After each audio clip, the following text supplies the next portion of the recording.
شدت بائی میرا حیات ایپیسوڈ 35۔ علیشا بے حال سی اب لمبے لمبے سانس پڑ رہی تھی۔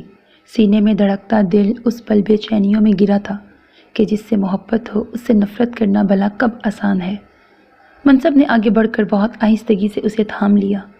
علیشا نے دھندلی آنکھوں سے اسے دیکھا، پھر خفکی سے اس کے بازو جھٹکے۔ مجھے میرے بابا کے پاس جانا ہے۔ اس کے آثار سے نکلتی وہ روتے ہوئے چلائی۔ ٹھیک ہے، ہم چلتے ہیں، لیکن پہلے تمہیں میڈیسن لینی ہوگی۔ اس کا بھیگا گال سہلاتے ہوئے منصب نے نرمی سے کہا تو علیشا نے بچوں کے سے انداز میں نفی میں سر ہلایا۔ کوئی میڈیسن نہیں لوں گی، ابھی کے ابھی لے کے جائیں مجھے۔ اس کا ہاتھ پیچھے کرتی وہ روتے ہوئے بولی، علیشا ضد نہیں کرو، جاؤ عالم اس کے کھانے کے لیے کچھ لے کر آؤ، پھر میں اسے میڈیسن کھلاؤں گا۔ اسے ٹوکتے ہوئے منصب نے عالم کو مخاطب کیا تو وہ فوراً باہر نکل گیا۔ میں آپ سے کہہ رہی ہوں، میں کچھ نہیں کھاؤں گی۔ اس کے سینے پہ ہاتھ مارتی وہ گرائی، علیشا بدتمیزی نہیں کرو۔ اس کی کلائی نرمی سے پکڑتے ہوئے منصب نے قدرے سختی سے کہا تو علیشا نے بھیگی آنکھوں سے اسے گھورا۔ پھر اس کی ایک سنے بغیر منصب نے اسے زبردستی دلیا کھلا کر دوائی دے دی تھی، جسے لینے کے کچھ دیر بعد ہی وہ نیند کی وادیوں میں اترتی چلی گئی۔ اگر تم یہیں ہو تو میں چلا جاؤں؟ گھر سے بار بار کالز آ رہی ہیں لیکن میں نے ریسیو نہیں کی۔ علیشا سو گئی تو عالم نے منصب سے کہا، لیکن پہلے مجھے کچھ جاننا ہے۔ کرسی سے اٹھتے ہوئے منصب نے سنجیدگی سے کہا، کیا؟ تمہیں کیسے پتا کہ چھوٹے ماموں کو بدر نے ہی قتل کروایا ہے؟ بڑے ماموں نے بتایا ہے، عالم نے فوراً جواب دیا۔ تو بڑے ماموں کس بحاف پہ یہ الزام بدر کے سر لگا رہے ہیں؟ کار ایکسیڈنٹ ہی تو ہے، ہو سکتا ہے یہ حادثہ ہی ہو۔ چھوٹے چھوٹے قدم اٹھا کر کمرے میں ٹہلتے منصب آہستگی سے بولا، یہ حادثہ نہیں ہے، اسے حادثے کی شکل دینے کی کوشش کی گئی ہے۔ اسی وجہ سے ماموں اس کے خلاف کیس نہیں کر پا رہے، کیونکہ اس شفاق انسان نے یہ قتل بہت صفائی سے کروایا ہے۔ عالم نے عبدالعزیز چوہان کی زبان بولی تھی، تم بات نہیں سمجھ رہے۔ چلو فرض کیا کہ چھوٹے ماموں کی کار کا ایکسیڈنٹ جان بوجھ کر کروایا گیا ہے، لیکن اس سب میں یہ کیسے ثابت ہوتا ہے کہ اس کے پیچھے بدر لگاری کا ہاتھ ہے؟ منصب نے کافی سنجیدگی سے اسے دوسرا رخ دکھانے کی کوشش کی تھی۔ بڑے ماموں کا کہنا ہے کہ چند دن پہلے بدر اور چھوٹے ماموں کی جھڑپ ہوئی ہے۔ وہ جان گئے تھے کہ علیشا بدر کی قید میں ہے، اور شاید بدر نے ماموں کے آدمیوں کے سامنے انہیں دھمکیاں بھی دی تھیں، اور پھر اب چند دن بعد ہی یہ ایکسیڈنٹ۔ تو ماموں کے خاص آدمیوں کا کہنا ہے کہ یہ ایکسیڈنٹ بدر نے ہی کروایا ہے۔ انہوں نے جائے مقام پر کچھ شواہد دیکھے ہیں، سنجیدگی سے کہتے ہوئے عالم نے آخر میں اپنے کندھے اچکائے۔ عالم، یہ بے بنیاد الزامات کے سوا کچھ نہیں ہے۔ وہ کہہ کر گیا ہے کہ اس نے یہ قتل نہیں کیا۔ منصب نے اسے سمجھانے کی کوشش کی تو عالم نے کچھ حیرت سے اسے دیکھا۔ تم ایک ایسے شخص کے الفاظ پر یقین کر رہے ہو جس سے تم شاید آج پہلی بار ملے ہو منصب؟ عالم کا لہجہ تلخ ہوا۔ تم اسے نہیں جانتے۔ اس نے ابھی یہاں گن رکھی تھی۔ اپنی پیشانی پہ ہاتھ مارتا وہ ترشی سے گویا ہوا، اگر علیشا درمیان میں نہ آتی تو وہ مجھے مار دیتا۔ کہتے ہوئے عالم کا چہرہ سرخ ہو گیا۔ تو تم کہہ رہے ہو کہ علیشا کے لیے اس نے تمہیں زندہ چھوڑ دیا؟ تو تمہیں کیا لگتا ہے علیشا کے لیے وہ اس کے باپ کو زندہ نہیں چھوڑ سکتا تھا؟ عالم، ذرا دماغ کا استعمال کرو۔ وہ شخص علیشا کا شوہر ہے، اور اس کی آنکھ سے گرتے ہر ایک آنسو کی تکلیف اس کی آنکھوں میں دیکھی جا سکتی ہے۔ تمہیں کیا لگتا ہے کہ وہ ماموں کو موت کے گھاٹ اتار کر علیشا کی نفرت مول لینا چاہے گا؟ اس کے کندھے پہ ہاتھ رکھتے ہوئے منصب نے کافی تحمل سے اسے حقیقت کا آئینہ دکھایا تو عالم نے پل بھر کو اپنے لب بھینچ لیے۔ تمہیں غلط فہمی ہوئی ہے، وہ ایک خود غرض انسان ہے، وہ کبھی کسی سے محبت نہیں کر سکتا، اور بالفرض اگر وہ کرتا بھی ہے تو مجھے دکھائی نہیں دیا۔ آخری بات، بڑے ماموں جھوٹ نہیں بول سکتے۔ اگر وہ کہہ رہے ہیں کہ قتل بدر لگاری نے کروایا ہے تو اسی نے کروایا ہے۔ بدر کی نفرت میں انتہاؤں کو چھوتا وہ کچھ سننے کو تیار نہیں تھا۔ میں اپنے اپارٹمنٹ جا رہا ہوں، تھوڑی دیر میں ملازمہ یہاں آ جائے گی تو تم بھی آ جانا۔ محرمہ بھابھی وہیں ہیں، بے تاثر لہجے میں کہتا وہ پلٹ گیا۔ منصب نے پریشانی کے عالم میں اپنی ابرو کھجائی، پھر ایک نظر سوئی ہوئی علیشا کو دیکھا۔ اسے اس موضوع پر علیشا سے بات کرنے کی اشد ضرورت تھی، لیکن فی الحال یہ ممکن نظر نہیں آ رہا تھا۔ تھوڑے انتظار کے بعد ملازمہ کمرے میں آ گئی تو اسے علیشا کا دھیان رکھنے کا کہہ کر وہ فارم ہاؤس سے نکل آیا۔ جاتے جاتے وہ گیٹ پر کھڑے چوکیداروں کو ہدایت کرنا نہیں بھولا تھا، اگر سردار بدر لگاری دوبارہ یہاں آئے تو اسے علیشا سے ملنے میں کوئی دشواری پیش نہیں آنی چاہیے۔ صاحب وہی جو عالم بابا کے ساتھ آئے تھے؟ اس نے تردید چاہی تھی۔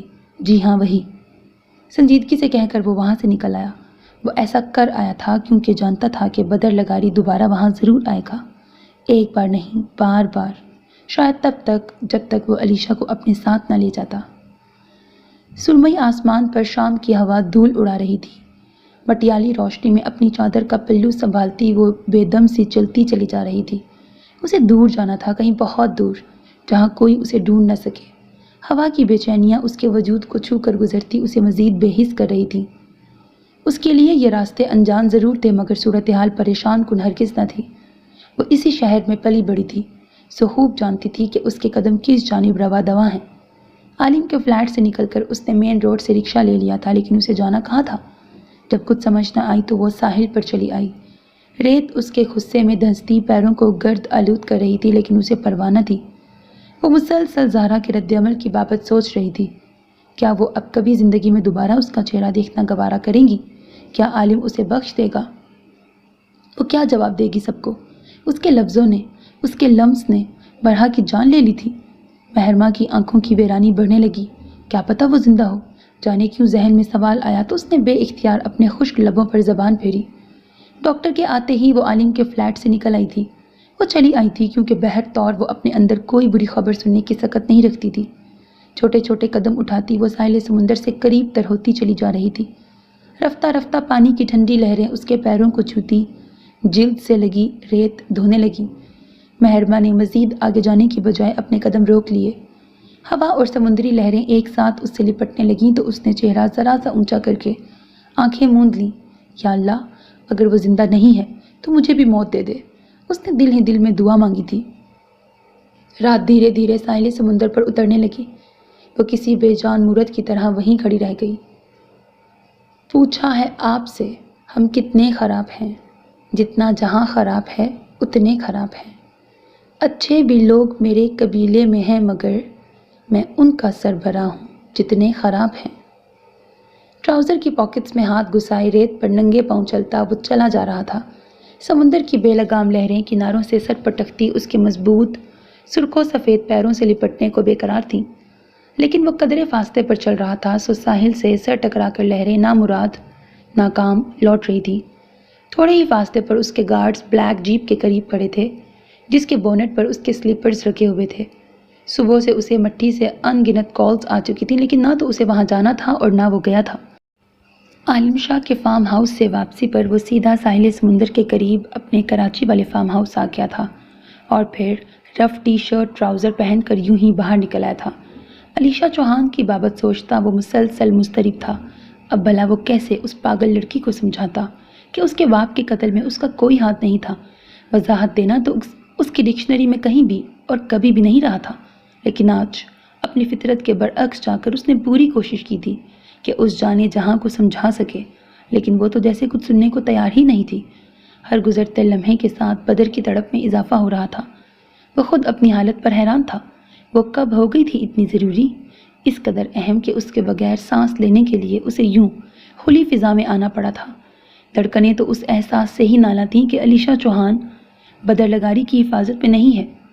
اف علیشے، دھیرے سے آنکھیں بند کرتے ہوئے اس کے بے قرار لبوں نے ایک جذب کے عالم میں اس کا نام لیا تھا۔ دل نے بے اختیار سینے میں ہی کروٹ بدلی۔ اپنے آپ سے لڑتا وہ فوراً آنکھیں کھول گیا کہ اس کے سماعتوں نے ایک نسوانی سسکی سنی تھی۔ بدر نے گردن موڑ کر دیکھا تو چند قدموں کے فاصلے پر ایک لڑکی کو آسمان کی جانب چہرہ کرتے روتے پایا۔ سر پر دوپٹہ جمائے، کندھوں پر چادر ڈالے، وہ ہر طرح سے خود کو چھپائے ہوئے تھی۔ بدر کے قدم میں کان کی انداز میں اس کی طرف بڑھے۔ اس تک پہنچنے میں اس کے پاؤں بھی بھیگ گئے تھے۔ میں آئی ہیلپ یو؟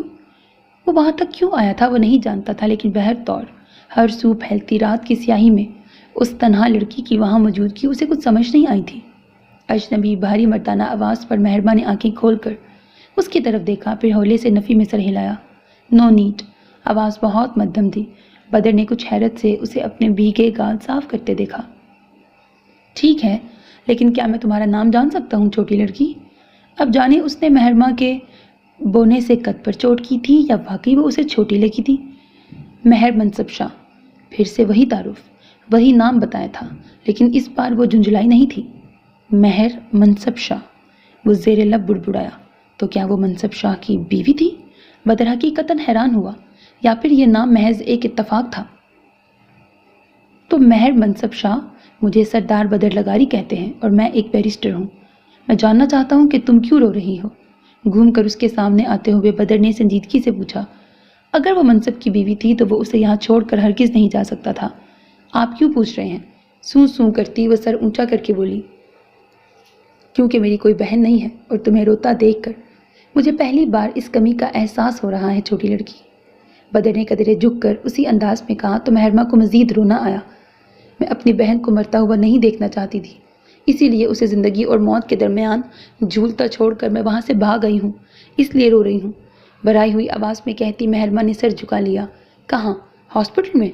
بدر جیسے معاملہ سمجھنے کی کوشش کر رہا تھا۔ نہیں، عالم کے فلیٹ میں۔ اس نے فوراً تصدیق کی۔ عالم کون؟ اب جیسے شک کی کوئی گنجائش بچی نہیں تھی۔ وہ میرا کزن بھی ہے اور دیور بھی، آپ نہیں جانتے۔ مہرمہ نے آنکھیں صاف کرتے ہوئے کہا۔ بدر سمجھ گیا وہ یقیناً عالم کی بیوی کی بات کر رہی تھی، کیونکہ وہاں زندگی اور موت سے لڑتا وجود اسی لڑکی کا تھا۔ لیکن تمہیں وہاں اسے اکیلا چھوڑ کر نہیں آنا چاہیے تھا۔ کیا پتہ وہ تمہاری موجودگی کے باعث بچ جاتی، کیونکہ دوران اذیت ہمارے اپنوں کی موجودگی بعض اوقات ہر دوا سے بڑھ کر پر اثر ہوتی ہے۔ ان کا لمس ہی شفا بن جاتا ہے۔ بدر نے کافی تحمل بھرے انداز میں اسے سمجھایا تو مہربا نے ایک بار پھر اسے دیکھا۔ میرے ہاتھ لگانے سے ہی تو اس کی طبیعت بگڑ گئی تھی۔ وہ پھر سے رونے والی ہو گئی۔ کیا پتہ وہ سنبھلنے کا آغاز ہو، بدر نے جتایا تو مہربا کے چہرے کی رنگت بدلنے لگی۔ کیا واقعی؟ وہ یکدم پرجوش ہوئی۔ لیکن اگر اسے کچھ ہو گیا تو؟ اللہ، یہ میں نے کیا کیا؟ خود ہی سے بات کرتی مہربا نے اپنی پیشانی پر ہاتھ مارا۔ اب خود کو کوسنے سے کچھ نہیں ہوگا، چلو آؤ تمہیں واپس وہیں چھوڑ دیتے ہیں، شاید ابھی اس کی سانسیں باقی ہوں۔ کہتے ہوئے وہ مبہم سا مسکرایا تو مہربا نے کچھ ڈرتے ڈرتے اسے دیکھا۔ کیا میں آپ پر ٹرسٹ کر سکتی ہوں؟ تو کیا بنا ٹرسٹ کیے ہی تم نے مجھے اپنی سچویشن بتا دی؟ اس کی بے وقوفی پر وہ نہ چاہتے ہوئے بھی ہنسا تھا۔ نہیں، وہ آپ نے مجھے بہن کہا تو؟ مہربا نے ایک ہی سانس میں اپنی صفائی دی۔ تو بس پھر آ جاؤ۔ بدر نے اسے مزید بولنے نہ دیا۔ وہ دل ہی دل میں خیر کی دعا مانگتی اس کے پیچھے چل پڑی۔ سڑکیں شام کی ہواؤں کے سنگ آنے والی گرد سے اٹھتی چلی جا رہی تھیں، لیکن ان کی بے بسی سے بے نیاز عالم پوری رفتار سے گاڑی بگا رہا تھا۔ اسے فلیٹ تک پہنچتے پہنچتے دوپہر ڈھل کر شام میں تبدیل ہو گئی تھی۔ پہلا قدم اندر رکھتے ہی وقار عالم شاہ کی آواز نے اس کے قدم جکڑے تھے۔ وہ شاید ولید شاہ سے کچھ کہہ رہے تھے۔ عالم کو کسی انہونی کا احساس ہوا۔ وہ فوراً مرحا والے کمرے کی طرف بھاگا، لیکن دہلیز پر قدم رکھتے ہی اس کی نظر کے ساتھ ساتھ دل بھی ساکت ہوا تھا۔ دھڑکنوں نے یوں شور مچایا تھا جیسے ابھی سینہ چیر کر باہر نکل آئیں گی۔ آنکھوں میں بے یقینی سی در آئی۔ سامنے ہی وہ دشمن جاں بیڈ گراؤنڈ سے ٹیک لگائے بیٹھی تھی، جبکہ وقار شاہ اس کے بیڈ کے قریب ہی زمین پر پنجوں کے بل بیٹھے اس کا ہاتھ تھامے ہوئے تھے۔ مرحا نے چہرہ ان کی جانب سے دوسرے رخ موڑ رکھا تھا۔ ولی اٹھو پلیز، وقار شاہ ان کے کندھے پر ہاتھ رکھے کہہ رہے تھے۔ ایک بار میری طرف دیکھ تو لو۔ جانتا ہوں مجرم ہوں، لیکن یہ نہیں جانتا تھا کہ تم زندہ ہو۔ اگر جانتا تو تمہیں ایسی زندگی کبھی نہ گزارنی پڑتی مرحا۔ وقار شاہ کی گزارش نظر انداز کرتے وہ چہرے پر حزن و ملال کسی کیفیت سے موئے ملتجیانہ کہہ رہے تھے، لیکن مرحا کی جانب سے مکمل خاموشی تھی۔ مرحا، چندہ، انہوں نے پھر سے اسے پکارا، لیکن سب بے اثر۔ مرحا، عالم کے لبوں نے بہت آہستگی سے جنبش کی تھی۔ آواز اتنی مدھم تھی کہ وہ خود بمشکل سن پایا تھا، لیکن نہ جانے کیسے اس تک آواز چلی گئی تھی۔ مرحا نے گردن سیدھی کر کے اس کی طرف دیکھا۔ وہ لب بھینچے آنسو ضبط کرنے کی کوشش کرتا جگر جگر کرتی آنکھوں سے اسے ہی دیکھ رہا تھا۔ مرحا کا دل شدتوں سے دھڑک اٹھا۔ اس کی نگاہوں کے تعاقب میں ان دونوں نے بھی اس کی طرف دیکھا۔ بابا، یہ کب، کیسے؟ پوچھتے ہوئے اس کی آنکھوں سے شفاف پانی چھلک پڑا۔ اسے روتے دیکھ مرحا نے اپنی بھیگتی آنکھیں چھپانے کو چہرہ ہاتھوں میں چھپا لیا۔ مجھے کسی کی ضرورت نہیں ہے، آپ سب چلے جائیں پلیز، وہ ہوش میں آنے کے بعد پہلی مرتبہ بولی تھی۔ آواز کانپ رہی تھی۔ ولی اٹھو یار، چلو یہاں سے۔ وقار شاہ نے زبردستی انہیں اٹھایا تھا۔ انہوں نے لب بھینچتے ہوئے اپنی آنکھوں کے بھیگے کنارے صاف کیے۔ بعد میں بات کرتے ہیں، فی الحال تم مرحا کو سنبھالو، وقار شاہ نے مدھم سنجیدہ سی آواز میں عالم سے کہا، پھر ولید شاہ کو گھسیٹتے وہاں سے نکل گئے۔ میں ہمیشہ کے لیے ہار گیا ہوں بھائی سرکار، ولید شاہ بکھرنے لگے، جبکہ ان دونوں نے اپنی پشت پر مرحا کی برہم سی آواز سنی تھی جو عالم سے کہہ رہی تھی، آپ کیوں گڑے ہیں، آپ بھی جائیں یہاں سے۔ آنسو لٹاتی آنکھوں سے اسے گھورتی وہ چلائی۔ دروازہ لاک کرتا وہ لب بھینچتے ہوئے اس کی طرف آ گیا۔ اسے قریب آتے دیکھ مرحا نے بیڈ کی دوسری جانب سے رکھنے کی کوشش کی۔ اس کوشش میں اس کا دوپٹہ سر سے ڈھلک گیا دھلا دھلا شفاف چہرہ، سیاہ بال پشت پر بکھرے ہوئے تھے۔ وہ یقیناً شاور لے کر بیٹھی تھی۔ عالم نے بہت نرمی سے اس کی کلائی تھام لی۔ ہاتھ مت لگائیں مجھے، اس کا ہاتھ جھٹکتی وہ روتے ہوئے بولی۔ ہاتھ نہ لگاؤں؟ منہ تو تم ویسے ہی نہیں لگانے دو گی، پھر گلے لگا لوں؟ اس کا چہرہ ہاتھوں کے پیالے میں بھرتا وہ بھیگی ہوئی بھاری آواز میں بولا تو بے اختیار مرحا کو اس کے لہجے میں پنپتے جذبات کی شدت سے حیا آئی۔ سرکار آپ، ہچکیوں کے درمیان وہ بمشکل بول پائی تھی۔ عالم کو لگا وہ صدیوں بعد وہ آواز سن رہا ہے۔ سرکار کی جان، اس نے بے اختیار اسے خود سے لگایا تھا۔ مرحا کے رونے میں مزید شدت آ گئی۔ دل کی دھڑکن بنا اجازت ہی تیز ہو گئی تھی۔ مجھ سے دور رہیں، اس نے پھر سے مزاحمت کی۔ زندگی سے کیسے دور رہوں؟ ہاں؟ اس کے گیلے بالوں میں چہرہ چھپاتا وہ بے تابانہ گویا ہوا۔ ہمیشہ کی طرح جھوٹ مت بولے، وہ روتے ہوئے گرائی۔ آہ میری جان، تمہیں سچ پتہ ہی کب ہے؟ اس کے بعد سہلاتا وہ آزردگی سے بولا۔ جانتی ہی کیا ہو تم؟ بولتے ہوئے آنسو پھر سے اس کا غم چھلکانے کو آنکھوں میں بھر آنے لگے، جنہیں دیکھنے سے وہ قاصر تھی۔ تم گئیں تو یوں لگا جیسے سینے سے دل ہی نکل گیا ہو۔ اس کی دھڑکنیں مرحا کے سینے پر دھڑکتی اس کے الفاظ کی گواہی دے رہی تھی۔ مرحا نے اذیت سے آنکھیں میچ لیں، یوں لگا جیسے جسم سے روح نکل گئی ہو، آنکھوں سے بینائی چھن گئی ہو اور کان حصے سماعت سے محروم ہو گئے ہوں۔ اس کی سلگتی ہوئی سانسیں مرحا کی گردن جھلسا رہی تھیں۔ بس کریں پلیز، بس کریں۔ مرحا نے اس سے الگ ہونے کی کوشش کی لیکن ناکام۔ گرفت مضبوط تھی۔ پھر تم بھی بس کر دو، یہ سزا ختم کر دو۔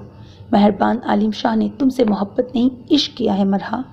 ٹپ ٹپ اس کی آنکھ سے نکلتے آنسوؤں نے جیسے گزارش کرتے ہوئے اس کی گردن کو بوسہ دیا تو مرحا نے تھک کر آنکھیں موند لیں۔ آپ سب جانتے تھے، سب کچھ، یہ بھی کہ میں آپ کے چچا کے گناہ کی غلیظ نشانی۔ آنکھیں بند کیے وہ تکلیف زدہ سی بول رہی تھی جب عالم نے اسے بازوؤں سے تھام کر خود سے الگ کیا تھا۔ اس کی زبان خود بخود رکی تھی۔ خبردار، خبردار مرحا، آئندہ اپنے لیے ایسا کوئی لفظ استعمال نہیں کرو گی تم۔ رونے کے باعث سرخ ہو چکی آنکھوں سے اسے دیکھتا وہ مضبوط لہجے میں بولا تو مرحا نے ہولے سے نفی میں سر ہلایا۔ آپ کے بھڑکنے سے حقیقت بدل نہیں جائے گی۔ اپنے بھیگے گال صاف کرتی وہ بے حسی میں بولی، میں ایسی کسی حقیقت کو نہیں مانتا، یہ ذہن نشین کر لو آج، کہتے ہوئے عالم نے لہجے کو بمشکل نرم کیا تھا۔ حیرت ہے، شروع سے جانتے تھے آپ لیکن ماننے کو تیار نہیں ہیں، مرحا نے مدھم آواز میں کہا تو عالم نے دل میں ابھرتا درد ضبط کرنے کو نچلا لب دانتوں میں دبا لیا۔ کیسے یقین دلاؤں تمہیں؟ نہیں جانتا تھا، کچھ نہیں جانتا تھا۔ یہ تو بالکل نہیں کہ تم ولید چاچو کی بیٹی ہو۔ وہ بے بس ہوتا چلایا۔ میں نے اس مرحا سے محبت کی ہے جس کی حیثیت سے میں ناواقف تھا۔ مجھے علم نہیں تھا کہ تم کون ہو، تمہاری حقیقت کیا ہے۔ میرے نزدیک تمہاری حقیقت صرف اتنی ہی ہے کہ تم میرے دل کی چاہت ہو۔ اس روز سے جب میری آنکھوں نے پہلی بار تمہیں دیکھا تھا، وہ شکست خوردہ سا بولتا چلا گیا۔ یقین کر لو مرحا، اس نے پھر سے دہرایا۔ مرحا لاجواب ہونے لگی۔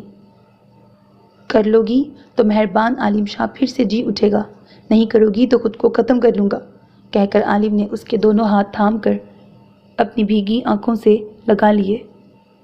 بے بسی کی انتہا ہی تو تھی۔ مرحا کے پاس جیسے کہنے کو کچھ نہیں بچا تھا۔ میری بہن کہاں ہے؟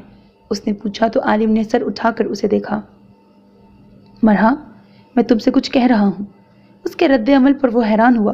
میں پوچھ رہی ہوں کہ مہر ماں کدھر ہے؟ اسے اس کا نام لینے میں ہچکچاہٹ سی ہوئی تھی لیکن بہر طور اس کا سوال وہی تھا۔ میں نہیں جانتا، سنجیدگی سے کہتا وہ اس کے پاس سے اٹھ گیا۔ پلٹ کر ایک بار پھر اس کی طرف دیکھا تھا۔ آنکھیں بار بار اسے دیکھتے رہنا چاہتی تھیں۔ مجھے اس سے ملنا ہے سرکار، سر اونچا کرتے ہوئے وہ آہستگی سے بولی۔ میں یہاں سے جانا نہیں چاہتا۔ اس نے صاف گوئی کی انتہا کی۔ اسے پکارنے کے لیے مجھ میں اونچا بولنے کی طاقت نہیں ہے۔ مرحا نے اسے باور کروایا۔ کیا تم کچھ وقت میرے ساتھ نہیں گزار سکتی؟ عالم ملتجی ہوا۔ ایسا کرنے کی کوشش میں خود گزر جاؤں گی۔ اس نے صفاقی کی حد کر دی تو عالم نے اپنے ہاتھوں کی مٹھیاں بھینچ لیں۔ پھر دعا کرو کہ میں ہی گزر جاؤں، کم از کم باقی کی زندگی تم سکون سے تو جیو گی۔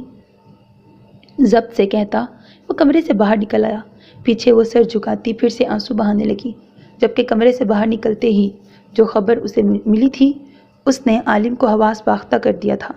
نرس کا کہنا تھا کہ مرحا کے ہوش میں آنے سے پہلے مہرماں ہی اس کے پاس تھی۔ ڈاکٹر کے آنے سے پہلے ہی وہ خوف زدہ ہو کر وہاں سے بھاگ گئی تھی۔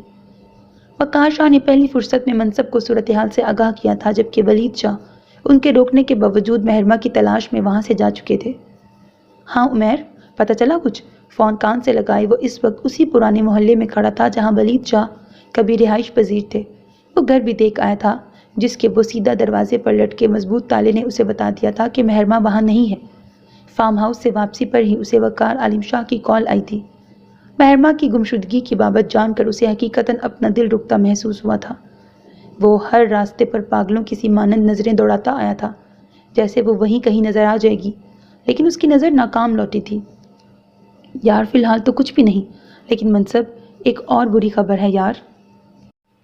عمیر، جسے اس نے فوراً ہی مہرما کی گمشدگی کا بتا دیا تھا، اب اسے جواب دیتا ہوا مزید کچھ کہہ رہا تھا۔ کیسی خبر؟ اپنی گاڑی کی طرف بڑھتے ہوئے اس نے مصروف سے انداز میں پوچھا۔ سارم کو کل شام ہی ہماری یونیورسٹی کے پاس دیکھا گیا ہے۔ تو اگر وہ پاکستان میں ہے تو پھر شاید عبداللہ بھی یہیں ہو۔ عمیر کی پریشان زدہ سی آواز فون کے اسپیکر سے ابھری تو منصب کے چلتے قدم بھی رک گئے۔ کیا واقعی؟ منصب کو اپنی کنپٹی پر دھڑکتی نس پڑپڑاتی محسوس ہوئی۔ ان دونوں کی گھٹیا حرکت بے اختیار یاد آئی تھی۔ سچ کہہ رہا ہوں یار، مجھے ڈر ہے کہ بھابھی ان بے غیرتوں کے ہتھے نہ چڑھ جائیں کہیں۔ عمیر نے سنجیدگی سے کہا، میں ان دونوں کی کھال ادھیڑ دوں گا۔ اپنا غصہ ضبط کرنے کو گہرا سانس لیتے ہوئے منصب نے کال کاٹ دی۔ ایک بار پھر اس کا ماضی بھیانک انجام بننے کو اس کے سامنے آ کھڑا ہوا تھا۔ ماہی، تم کہاں ہو یار؟ نچلا لب دانتوں میں دباتے ہوئے اس نے بے اختیار تصور میں اسے پکارا تھا۔ گاڑی میں بیٹھتے ہی اس نے عالم کو کال ملائی۔ منصب یار، 3 گھنٹے ہونے کو ہیں، بھابھی کا کچھ پتہ نہیں چلا۔ بابا بہت پریشان ہیں۔ یار بابا کو ریلیکس کرو، میں اسے ڈھونڈ لوں گا، منصب نے گاڑی سٹارٹ کرتے ہوئے کہا۔ منصب، وہ یہی سوچ رہے ہیں کہ شاید تم نے اسے کچھ کہا ہے۔ چاچو بھی پریشانی میں اسے ڈھونڈنے نکل گئے ہیں۔ عالم کی دبی دبی آواز فون کے اسپیکر سے ابھری تھی۔ عالم، تم کہاں ہو؟ میں ابھی بابا کو کے ساتھ پولیس اسٹیشن جا رہا ہوں۔ وہ میری ایک نہیں سن رہے۔ For God sake انہیں سمجھاؤ، میں عمیر سے کہہ چکا ہوں، وہ مینج کر رہا ہے۔ تم مرحا کے پاس ہی رکو، اسے تمہاری ضرورت ہوگی یار۔ گاڑی مین روڈ پر ڈالتا وہ جھنجھلائے ہوئے انداز میں کہہ رہا تھا۔ میں انہیں نہیں روک سکتا، عالم نے بے چارگی سے کہا۔ اور مرحا؟ منصب کو اس معصوم کی فکر ہوئی۔ اس کے پاس نرس ہے، عالم نے آزردگی سے کہا تو منصب نے دانت پر دانت جماتے ہوئے کال کاٹ دی۔ Dam it! کیسے؟ تم کیسے اتنی بے حس ہو سکتی ہو؟ اس نے غصے میں اسٹیئرنگ وہیل پر ہاتھ مارا۔ اپنی ہی بہن کو زندگی سے لڑتا چھوڑ کر تم کیسے بھاگ سکتی ہو ماہی؟ تم اتنی ظالم تو نہیں تھی؟ سوچتے ہوئے اس کی آنکھوں میں سرخائی اتر آئی۔ ریش ڈرائیونگ کرتا وہ پاگلوں کی طرح کراچی کی سڑکیں ناپ رہا تھا۔ یہ آپ کہاں لے جا رہے ہیں؟ میں نے تو آپ کو ایڈریس بھی نہیں بتایا۔ آسمان کے سینے پر پھیل چکی سیاہی سے کچھ پریشان سی ہوتی وہ گاڑی ڈرائیو کرتے بدر سے مخاطب ہوئی۔ وہیں لے جا رہا ہوں جہاں سے تم آئی ہو، بدر نے کافی سنجیدگی سے جواب دیا۔ آپ کو کیسے پتا؟ سیاہ بالوں سے ڈھکے اس کے سر کو گھورتی وہ بولی، لیکن بدر کی توجہ سامنے سڑک پر تھی۔ مجھے وہ سب پتا ہوتا ہے جو جاننا میرے لیے ضروری ہو۔ بدر کا انداز وہی تھا۔ مہرما کو گھبراہٹ ہونے لگی۔ کیوں؟ آپ کون ہیں؟ کیسے جانتے ہیں مجھے؟ اس کی آواز لرزتی ہوئی تھی۔ میں نے کب کہا کہ میں تمہیں جانتا ہوں؟ وہ اس کی گھبراہٹ محسوس کر گیا تھا۔ دیکھیے، آپ مجھے یہیں اتار دیجیے پلیز، میں مینج کر لوں گی، اپنی چادر سنبھالتی مہربا نے بنا سوچے سمجھے کہا۔ وہ اس شخص پر اعتبار کر کے کچھ اچھا محسوس نہیں کر رہی تھی۔ بدر نے گاڑی کی رفتار قدرے ہلکی کرتے ہوئے سڑک کے ایک طرف گاڑی روک دی۔ مہربا نے فوراً دروازے کی ہتھی ہلائی، لیکن وہ دروازہ کھولنے میں ناکام رہی تھی۔ کیا تم خوفزدہ ہو رہی ہو چھوٹی لڑکی؟ بنا پلٹے وہ سنجیدگی سے سوال کر رہا تھا۔ نہیں تو، لیکن آپ مجھے یہیں اتار دیجیے پلیز، خود کو مضبوط کرتے ہوئے مہربا نے فوراً کہا۔ اسے شدت سے احساس ہوا کہ وہ فقط منصب شاہ کے سامنے ہی شیرنی بن سکتی ہے۔ ایک بار سوچ لو، میں ویسے بھی ہر کسی کی مدد کرنے کا شوق نہیں رکھتا۔ اسٹیئرنگ وہیل پر رکھے اپنے مضبوط ہاتھ کی انگلیوں کو اوپر نیچے حرکت دیتا وہ قدرے نرمی سے بولا تو مہربا نے لب بھینچتے ہوئے ایک نظر چلتی سڑک پر ڈالی۔ وہاں گاڑیوں کی آر جار لگی ہوئی تھی۔ اگر وہ کسی سے لفٹ بھی مانگتی تو اول تو اسے عالم کے اپارٹمنٹ کا ایڈریس معلوم نہیں تھا، اور بالفرض اگر ہوتا بھی تو اسے لفٹ لینے کی صورت میں پھر سے کسی اجنبی پر اعتبار کرنا پڑتا۔ سو خود کو کمپوز کرتی وہ بول پڑی، ٹھیک ہے پھر جلدی ڈرائیو کریں، میں اپنی بہن کے لیے پریشان ہوں۔ دل ہی دل میں اللہ سے مدد مانگتے ہوئے اس نے جی کڑا کر کے کہہ دیا تو بدر نے گاڑی دوبارہ سٹارٹ کر دی۔ اس کا نازک دل عجیب وسوسوں کا شکار ہو رہا تھا۔ سانسوں کی رفتار تب جا کر کچھ نارمل ہوئی جب اس نے گاڑی کو اسی کالونی میں داخل ہوتے دیکھا جہاں وہ دوپہر میں حویلی کے ڈرائیور کے ساتھ عالم کے فلیٹ تک گئی تھی۔ 5 سے 7 منٹ کی مسافت کے بعد اس نے گاڑی روک دی تھی۔ میرا خیال ہے تمہاری منزل آ چکی ہے چھوٹی لڑکی، بدر نے بے تاثر لہجے میں کہا۔ اس سے پہلے کہ وہ دروازہ کھولنے کی کوشش کرتی، بدر کی گاڑی کے پیچھے رک چکی جیپ میں سے ایک گارڈ نے اتر کر اس کی طرف کا دروازہ کھول دیا۔ بدر کی گاڑی کے پیچھے رک چکی جیپ میں سے ایک گارڈ نے اتر کر اس کی طرف کا دروازہ کھول دیا۔ وہ تیزی سے باہر نکل گئی، گھوم کر اطراف میں دیکھا۔ اس چوڑی سڑک کے موڑ پر ہی عالم کا فلیٹ تھا۔ آپ کا بہت شکریہ، میں حقیقتاً آپ کی شکر گزار ہوں۔ 2 قدم آگے بڑھ کر اس نے ڈرائیونگ سیٹ سنبھالے بیٹھے بدر سے کہا تو اس نے دھیرے سے اسبات میں سر ہلا دیا۔ آئندہ ایسی بے وقوفی مت کرنا، ضروری نہیں کہ ہر بار تمہارا سامنا سردار بدر لگاری سے ہو۔ اس کی طرف دیکھے بغیر وہ نرم لہجے میں اسے سمجھا رہا تھا۔ مہربانی نظریں جھکاتے ہوئے اپنے قدم آگے بڑھا دیے۔ بدر نے گاڑی ریورس کر لی، پھر وہ فراٹے بھرتی وہاں سے نکلتی چلی گئی۔ اپارٹمنٹ میں گھستے ہوئے اس کے دل کی حالت عجیب تھی، لیکن دروازہ کھولتے ہی نرس نے جس طرح اسے تھاما تھا، اس نے مہرما کو باور کروا دیا تھا کہ وہ کسی گہرے دکھ سے بچ چکی ہے۔ مرحا کے ہوش میں آنے کی خبر ملتے ہی وہ بے تابانہ اس کے کمرے کی طرف بھاگی تھی۔ دروازہ کھولا تو اسے تکیے پر سر رکھے لیٹے دیکھ مہرما کے دل کی دھڑکن تیز ہو گئی۔ مرحا، اس کی طرف بڑھتے ہوئے اس نے اسے پکارا تو مرحا جو چھت کو گھور رہی تھی آواز پر فوراً اس کی طرف دیکھا۔ آپ بی بی، آپ کہاں چلی گئی تھیں؟ پلکیں جھپکا کر کہتے ہوئے اس نے اٹھنے کی کوشش کی تو مہرما نے سرت سے اسے تھام لیا، پھر بیٹھنے میں اس کی مدد کی۔ میں ڈر گئی تھی، اس کا چہرہ یک ٹک دیکھتے ہوئے مہرما نے کانپتی ہوئی آواز میں کہا۔ آنسو حلق میں ہی کہیں اٹک رہے تھے، آنکھیں یقین کرنے سے قاصر تھیں کہ وہ اس کے مقابل زندہ سلامت بیٹھی ہے۔ کیوں ڈر گئی تھیں؟ مرحا کی آنکھوں میں نمی ابھرنے لگی اور یہاں آنسو بہت تیزی سے مہرما کی آنکھوں سے نکل کر گال پر پھسلے تھے۔ مجھے لگا میں تمہیں کھو دوں گی، تمہاری حالت بہت بگڑ گئی تھی۔ اس کا ہاتھ نرمی سے تھامتے ہوئے مہرما نے کہا تو وہ آنکھوں میں نمی لیے مسکرائی۔ تب کا تو نہیں پتا، لیکن حالت سنورنے کے بعد جب آپ کو اپنے پاس نہ پایا تو یقین کریں اس دل میں بہت کچھ بگڑ گیا تھا، لرزتی ہوئی آواز میں کہتی مرحا خود بھی تو رو پڑی۔ مہرما کے آنسوؤں میں روانی آ گئی۔ اگر مجھے علم ہوتا کہ میرے پکارنے سے تم آنکھیں کھول لو گی تو بہت پہلے تمہیں جھنجھوڑ دیتی، اپنے بھیگے گال صاف کر کے کہتے وہ دھیرے سے ہنسی، ایک مطمئن مسرور سی ہنسی۔ جب اماں کو پتہ چلے گا نا کہ تم ہوش میں آ گئی ہو تو خوشی سے پھولے نہیں سمائیں گی، دیکھنا کیسے بھاگی چلی آئیں گی۔ زارا کی بابت سوچتی وہ تیزی سے بولی تو مرحا نے بہت آہستگی سے اپنا ہاتھ پیچھے کھینچ لیا۔ مہرما نے بھیگی آنکھوں سے اس کی طرف دیکھا۔ مجھے ان سے نہیں ملنا، وہ بھرائی ہوئی آواز میں بولی۔ یہ تم کیا کہہ رہی ہو مرحا؟ وہ اماں ہیں ہماری یار۔ مہرما کو حقیقتاً صدمہ لگا تھا۔ نہیں ہے وہ میری ماں، وہ صرف ولید شاہ کی بیوی ہیں۔ اگر وہ میری ماں ہوتی تو آج ان کے ساتھ نہ ہوتی۔ اپنی آنکھیں رگڑتی وہ قطعیت بھرے لہجے میں بولی۔ مہرما اسے دیکھتی رہ گئی۔ وہ بے قصور ہے مرحا، مہربا نے آہستگی سے کہا۔ میں نہیں مانتی بی بی، میں کچھ نہیں جانتی۔ آپ نے کہا آپ میری بہن ہیں، یہ رشتہ اتنا پیارا ہے کہ میں اس سے منہ نہیں موڑ سکتی، لیکن وہ عورت جس کی وجہ سے میں اس دنیا میں ذلت اٹھانے کے لیے آ گئی ہوں، اس عورت سے میں کوئی رشتہ نہیں رکھنا چاہتی۔ رکھوں گی تو میری اوقات مجھے بار بار یاد آئے گی اور یہ یاد جلد یا بدیر میری جان لے لے گی۔ خدا کی قسم یہ میری جان لے لے گی، مترنم آواز میں کہتی وہ پھر سے رونے لگی۔ اس کا بکھرنا مہرما کو تکلیف دے رہا تھا۔ اس نے بے اختیار ہاتھ بڑھا کر اسے گلے سے لگا لیا۔ تم جیسا چاہو گی ویسا ہی ہوگا، اب رونا بند کر دو پلیز، اس کی پیٹھ تپکتے ہوئے مہرما نے نرمی سے کہا تو مرحا نے لب بھینچتے ہوئے اپنی جلتی ہوئی آنکھیں موند لیں۔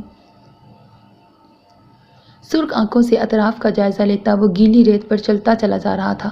اس کے جوگرز مٹی سے اٹ چکے تھے، جینز گھٹنوں تک گیلی ہو چکی تھی۔ ہر بڑھتے قدم کے ساتھ اسے لگ رہا تھا جیسے اس کی کوشش رائیگاں جانے والی ہے۔ عمیر کے مطابق مہرما کو کچھ دیر قبل ساحل سمندر پر دیکھا گیا تھا، لیکن وہ پچھلے 1.5 گھنٹے سے نہ صرف خود خوار ہو رہا تھا بلکہ عمیر اور اس کے ساتھی بھی اس کے ساتھ پیش تھے۔ وہ تھکنے لگا تھا، اس کا دل گہری ہوتی رات کے ساتھ رکنے لگا تھا، دھڑکنوں کی رفتار مدھم پڑ رہی تھی۔ حالت یوں تھی جیسے اب اگر وہ نہ ملی تو دل سینہ چیر کر باہر آ جائے گا۔ اس سے پہلے کہ سرخ آنکھوں میں جمع ہوتا پانی اپنا راستہ بناتا، عالم کی کال آ گئی۔ کدھر ہو تم؟ بھابھی واپس آ گئی ہیں، جتنی جلدی ہو سکے گھر پہنچو، بابا غصے میں ہیں۔ عالم نے اس کے ہیلو کہتے ہی اسے جاں افزا خبر سنائی تھی۔ منصب نے بے اختیار لبوں پر زبان پھیرتے ہوئے الحمدللہ کہا تھا۔ ٹھیک ہے، میں آ رہا ہوں کہہ کر اس نے کال کاٹ دی۔ پھر عمیر کو کال کر کے مہرماں کی واپسی کا بتایا اور خود اپنی گاڑی میں عالم والے فلیٹ کی طرف روانہ ہوا تھا۔ 20 سے 25 منٹ کی ریش ڈرائیونگ کے بعد وہ وہیں تھا جہاں اسے ہونا چاہیے تھا۔ اسے وہ دشمن جاں فلیٹ سے باہر ہی نرس کے ساتھ سڑک پر ٹہلتی نظر آ گئی۔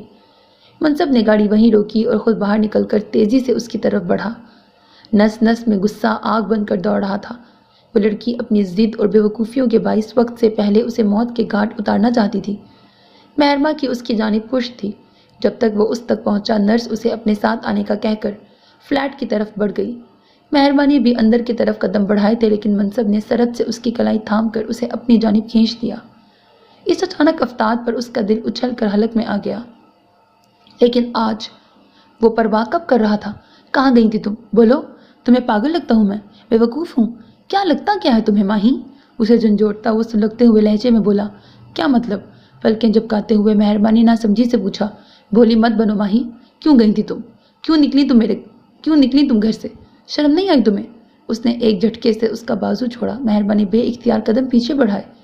میں ہوتا تو شاید بات سمجھ میں آتی، لیکن تم اپنی ہی بہن کو موت کے منہ میں تڑپتا چھوڑ کر چلی گئی۔ کیوں ماہی، کیوں؟ جارحانہ تیور لیے وہ اس کی طرف بڑھ رہا تھا۔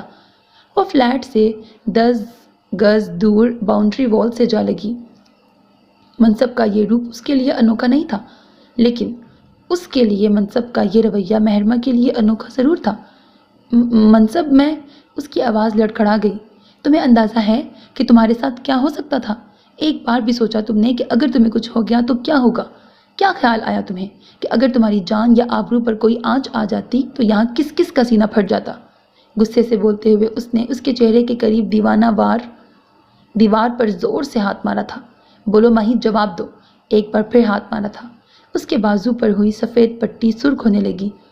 تم مجھے مرتا ہوا دیکھنا چاہتی ہو تو ایک بار ہی مار دو نا، یوں تل تل مار کر کیا ملے گا تمہیں یار؟ اس نے ایک بار پھر دیوار پر ہاتھ مارا تھا۔ اس کا یہ روپ دیکھتی مہرماں کی آنکھوں میں نمی چمکنے لگی۔ ایسا نہیں ہے کہ وہ غصہ نہیں کرتا تھا، وہ غصہ کرتا تھا، لیکن غصے میں بھی وہ اس پر غصہ نہیں کرتا تھا۔ تم مجھے، وہ مزید بول رہا تھا کہ تبھی مہرباں نے لرزتی ہوئی آواز میں اس کی بات کاٹ دی۔ مجھ پر غصہ مت کرو منصب شاہ، کہتے اس کے بازو پر ہاتھ رکھتے ہوئے دوسرا ہاتھ اس کے سینے پر رکھ دیا۔ حکم تھا، التجا تھی یا استدا؟ اس نے سینے پہ ہاتھ کیا رکھا، منصب کا دل ہی رک گیا تھا۔ لبوں نے مزید ہلنے سے انکار کر دیا تھا۔ وہ کچھ پل خود کو سنبھالتا یوں ہی نم آنکھوں سے اسے دیکھتا رہا، پھر جھک کر ایک جھٹکے سے اسے خود میں بھینچ لیا۔ مہرماں کو لگا اس کا دل بے اختیار ہو گیا ہے۔ دھڑکنیں اس کے چوڑے سینے پر دھڑکنے لگیں۔ جو اب کہہ رہا تھا، میں مر جاؤں گا ماہی، تمہارے بغیر مر جاؤں گا۔ مجھے یہ سوچ ہی مار رہی تھی کہ تمہیں کچھ ہو جائے گا۔ میں نہیں دیکھ سکتا ماہی، پلیز مجھے سمجھو۔ اسے خود میں بھینچے وہ بھاری ہوتی آواز میں گزارش کر رہا تھا۔ مہرماں کا ہاتھ جو اس کے بازو پر ہی تھا، اس نے اسی بازو پر زور ڈال کر اس سے دور ہونا چاہا۔ اچانک انگلیوں پر کچھ نمی سی محسوس ہوئی تھی۔ منصب کو بھی درد سا محسوس ہوا تو اس نے اس نازک جاں کو خود سے الگ کر دیا، جو آنکھیں پھاڑے اپنی انگلیوں پر لگا خون دیکھ رہی تھی۔ تمہارا زخم، یہ بلیڈ کر رہا ہے۔ اس کی طرف دیکھتی وہ ہراساں سی گویا ہوئی۔ یہ بے معنی ہے، اس کا علاج ممکن ہے، لیکن یہاں اس دل کا علاج تم نے ناممکن بنا رکھا ہے۔ اس کا خون آلود ہاتھ اپنے سینے پر دل کے مقام پر رکھتا وہ سنجیدگی سے بولا، تو مہرماں کو اس کے دل کی تیز دھڑکن واضح طور پر محسوس ہوئی۔ اس نے فوراً ہاتھ پیچھے کھینچ لیا۔ میں ڈر گئی تھی، مجھے لگا مرہا کو کھو دوں گی، میں اسے مرتے ہوئے نہیں دیکھنا چاہتی تھی، اسی لیے یہاں سے چلی گئی تھی۔ اس نے پہلے سوال کا جواب اب دیا تھا جب وہ اسے اپنا مرض بتا رہا تھا۔ ہاں، وہ سنگ دل تھی، صفاق، اسے یقین ہو چلا تھا۔ یہ بے وقوفانہ حرکت تھی ماہی، منصب نے اس بار آہستگی سے کہا۔ تو کس نے کہا کہ میں سمجھدار ہوں؟ وہ فوراً پرانی ٹون میں بولی تو منصب نے تنبیہی نگاہوں سے اسے دیکھا۔ گئی کہاں تھی اور واپس کیسے آئی تم؟ تمہیں ڈھونڈنے کے چکر میں پورے کراچی کی کھاک چھان کر آیا ہوں۔ جاتے ہوئے تو رکشے والے کو کہہ دیا تھا کہ سی سائڈ جانا ہے، لیکن واپسی پر ایک لڑکے نے مجھے یہاں ڈراپ کیا ہے۔ پتہ نہیں کون تھا، لیکن میرے بتائے بغیر اسے عالم کے فلیٹ کا پتہ تھا۔ مہرباں نے فوراً سچ بتایا۔ جتنے اطمینان سے اس نے اسے بتایا تھا، اس کے برعکس منصب کا اطمینان پل میں اڑن چھو ہوا تھا۔ کون کون لڑکا؟ ماہی تم واقعی بے وقوف ہو یار، میرے سامنے تو بڑی عقل مند بنی پھرتی ہو اور باہر، مائی گاڈ، تم کیسے کسی غیر مرد پر ٹرسٹ کر سکتی ہو؟ کیوں نہ کرتی، بہن کہا تھا اس نے مجھے، وہ گردن اکڑا کر بولی تو منصب کا دل کیا اپنا سر پیٹ لے۔ یار تمہیں کوئی بھی لڑکا بہن کہہ دے گا تو تم ٹرسٹ کر کے اس کے ساتھ چل پڑو گی؟ Like seriously? وہ صدمے سے اپنا سر دیوار میں مار لینے کے قریب تھا۔ اب تو آ گئی ہوں نا واپس، میری فکر چھوڑ کر اپنے زخم کی فکر کر لو پلیز۔ مہربا نے اس کی توجہ اس طرف کروائی جس طرف وہ خود متوجہ تھی۔ اچھا کوئی نام؟ حلیہ؟ پتہ تو چلے کون تھا؟ اس کی انسنی کرتا وہ پھر سے سوال کر رہا تھا۔ مہربا کو غصہ آنے لگا۔ ہینڈسم تھا بہت، اور لمبی سی بلیک گاڑی تھی، اور اس کے ساتھ ہی گارڈز بھی تھے۔ بس اب چلو اندر اور پٹی چینج کرو، وہ تب کر کچھ اکھڑ پن سے بولی، جبکہ وہ سوچ میں پڑ گیا۔ اچانک ذہن میں جھماکا سا ہوا۔ نام بتایا تھا اس نے اپنا؟ تمہیں کیا مسئلہ ہے؟ میں اس ٹاپک پر مزید بات نہیں کرنا چاہتی، غصے سے کہتی وہ فلیٹ کی طرف مڑ گئی۔ میں کچھ پوچھ رہا ہوں ماہی، کیا بدر نام تھا اس کا؟ اس کے پیچھے لپکتے ہوئے منصب نے بے چینی سے پوچھا۔ تو مہرما کے چلتے قدم رکے، پلٹی اور اس کی طرف دیکھا۔ سردار بدر لگاری، اس نے مکمل نام دہرایا۔ منصب نے بے اختیار ایک گہرا سانس خارج کیا۔ تھینک گاڈ وہ بدر تھا۔ اس کے دل میں بدر کے لیے پیدا ہو چکا نرم گوشہ مزید پھیل گیا۔ ٹھیک ہے، لیکن آئندہ بہن کہنے والے کسی XYZ پر ٹرسٹ مت کرنے بیٹھ جانا، مطمئن سا ہو کر کہتے ہوئے اس نے اس کی کلائی تھام کر دروازے کی طرف قدم بڑھا دیے۔ کیوں؟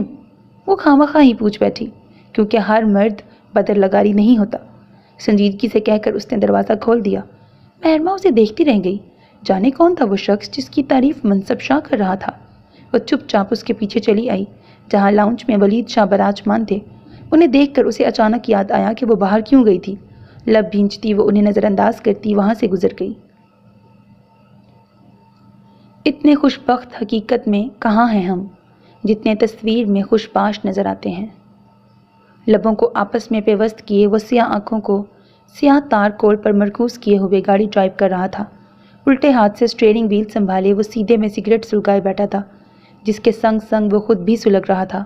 رات گہری ہو چکی تھی، تاریکی کو باہوں میں بھرے رات کا سناٹا چار سو پھیل چکا تھا۔ ایسے میں اس کا رخ فارم ہاؤس کی طرف تھا، وہ فارم ہاؤس جہاں اس کے دل کا سکون قید تھا۔ 10 سے 15 منٹ کی مزید مسافت میں وہ ان متواتر سگریٹ پھونکتا رہا تھا۔ سید پیلس نامی عمارت کے سامنے گاڑی روکتے ہی اس نے ہارن بجانا چاہا تھا جب اس کے موبائل کی ٹون بجنے لگی۔ اسکرین پر چمکتا نمبر ان نون تھا، لیکن شاید وہ جانتا تھا کہ دوسری جانب کون ہے۔ بولو منصب شاہ، اس نے فون کان سے لگاتے ہوئے بے تاثر لہجے میں کہا تو دوسری جانب وہ یوں پہچان لیے جانے پر پل بھر کو کچھ بول نہ سکا۔ اگر میں منصب شاہ نہ ہوتا تو؟ تمہارا تکا غلط نکلتا تو؟ منصب نے قدرے مدھم لہجے میں بات شروع کی۔ تکے میں لگاتا نہیں، اور اگر تم منصب شاہ نہ ہوتے تو میں منصب شاہ کہتا ہی نہیں، بدر نے سنجیدگی سے کہا تو دوسری جانب وہ مبہم سا مسکرایا۔ تم نے جو احسان آج مجھ پر کیا ہے، میں اس کے لیے تمہارا شکریہ ادا کرنا چاہتا ہوں۔ منصب مدعے کی طرف آیا تو اس بار بدر ذرا سا مسکرایا۔ میں کسی پر احسان نہیں کرتا، اور اگر کر دوں تو اس کے بدلے شکریہ تو بالکل قبول نہیں کرتا۔ بدر نے نگاہوں کے سامنے سید پیلس کے گیٹ کو گھورتے ہوئے کہا۔ تو تم اپنے احسان کا بدلہ چاہ رہے ہو؟ منصب کی سنجیدہ آواز فون کے اسپیکر سے ابھری تو بدر کی آنکھوں میں سرد مہری سی اتر آئی۔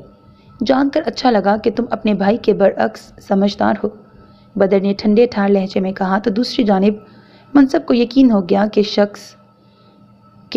یہ شخص کبھی اچھا کر کے بھی اپنی اچھائی نہیں مانے گا۔ بدر لگاری شاید دنیا کا وہ واحد شخص تھا جو خود کو بدترین ثابت کرنے کا بہترین شوق رکھتا تھا۔ مدعے پر آؤ بدر لگاری، منصب نے خود پر ضبط کرتے ہوئے کہا۔ اس وقت تمہارے فارم ہاؤس کے باہر موجود ہوں، اپنے آدمیوں سے کہو کہ میری گاڑی کے پہلے ہارن پر گیٹ کھول دیں، ورنہ دیگر صورت مجھے طاقت کا استعمال کرنے میں کوئی مسئلہ نہیں ہوگا۔ بدر نے ٹھہر ٹھہر کر سنجیدگی سے کہا تھا، جب کہہ چکے ہو کہ احسان کا بدلہ چاہتے ہو تو پھر دھمکی دے کر یہ کیوں باور کروا رہے ہو کہ تمہیں اپنا حکم رد ہو جانے کا خدشہ بھی درپیش ہے؟ میں احسان کا بدلہ اچھے سے چکانے والوں میں سے ہوں بدر لگاری۔ تم ہارن دو، گیٹ فوراً کھل جائے گا۔ منصب نے بھی اسی کے انداز میں اسے جواب دیا تو بدر نے اپنے لب بھینچ لیے۔ بدر لگاری کبھی لاجواب نہیں ہوتا منصب شاہ، تم آج کر کے بتا چکے ہو کہ تم علیشا چوہان کے بھائی ہو۔ وہ بڑے ہی پیچیدہ انداز میں علیشا کی اپنی زندگی میں اہمیت کی بابت منصب شاہ کو آگاہ کر گیا تھا۔ ہاں، آج اس نے علیشہ کی نسبت سے منصب شاہ کو عزت بخشی تھی، جو کال کٹ جانے پر ٹوں ٹوں کرتے موبائل کی اسکرین کو گھور رہا تھا، جبکہ بدر نے گیٹ کھلتے ہی گاڑی پتریلی روش پر چڑھا دی۔ اپنے گارڈز وہ پھر سے شہر میں ہی چھوڑ آیا تھا۔ السلام علیکم ورحمۃ اللہ، السلام علیکم ورحمۃ اللہ۔ پہلے دائیں پھر بائیں جانب سلام پھیر کر انہوں نے ہاتھ دعا کے لیے اٹھا لیے۔ آنکھیں بند کر کے معمول کی دعائیں مانگتے ہوئے ان کا دل بے چین سا تھا۔ کئی لمحے وہ یوں ہی بجد کسی کیفیت میں دعاؤں میں گم رہی کہ انہیں اپنی آنکھوں پر زرد روشنی سی محسوس ہوئی۔ نازیہ بیگم سرد سے اٹھیں اور کھڑکی کا پردہ ہٹا کر لان کے عقبی حصے میں جھانکا۔ فوارے کے قریب ہی انہیں 2-3 آدمی ہاتھوں میں ٹارچ پکڑے کھڑے نظر آئے تھے۔ نگاہ دوڑانے پر انہیں خاموشی سے حرکت کرتے مزید افراد نظر آئے تو وہ تیزی سے پلٹیں اور کمرے سے باہر نکل آئیں۔ وہ تہجد ادا کرنے کی نیت سے اٹھی تھیں، لیکن یہاں تو معاملہ ہی اور پیش آ رہا تھا۔ لاؤنج سے گزرتے ہوئے انہوں نے دیوار گیر کھڑکیوں پر گرے جالی دار پردوں میں سے ایک ذرا سا ہٹا کر باہر جھانکا۔ لان کے اس حصے میں کوئی نہیں تھا۔ وہ دبے قدموں باہر برآمدے میں نکل آئیں اور ہنگامہ گھنٹی کے قریب لٹکتا ہتھوڑا اٹھا کر پوری قوت سے گھنٹی بجائی۔ 2 سے 3 بار بجانے پر ہی کوارٹرز میں روشنیاں جل اٹھیں۔ مرکزی پھاٹک بھی روشن سا ہو گیا، جبکہ ملازم اسلحہ سنبھالتے فوراً چوکنا ہوئے تھے۔ وہ واپس پلٹی اور سید ذوالفقار عالم شاہ کے حجرے میں آئیں۔ انہیں گہری نیند میں دیکھ کر نازیہ بیگم کو تشویش ہوئی تو ہاتھ بڑھا کر ان کی نبض ٹٹولی جو معمول سے ہٹ کر سست تھی۔ وہ بخار میں جل رہے تھے۔ یا اللہ تو خیر کرنا بس۔ ہولے سے بڑبڑاتی وہ باہر آئیں تو ملازمائیں جاگ چکی تھیں۔ غضب ہو گیا بی بی، عمر زیدی اپنے آدمیوں کے ساتھ حویلی میں گھس آیا ہے۔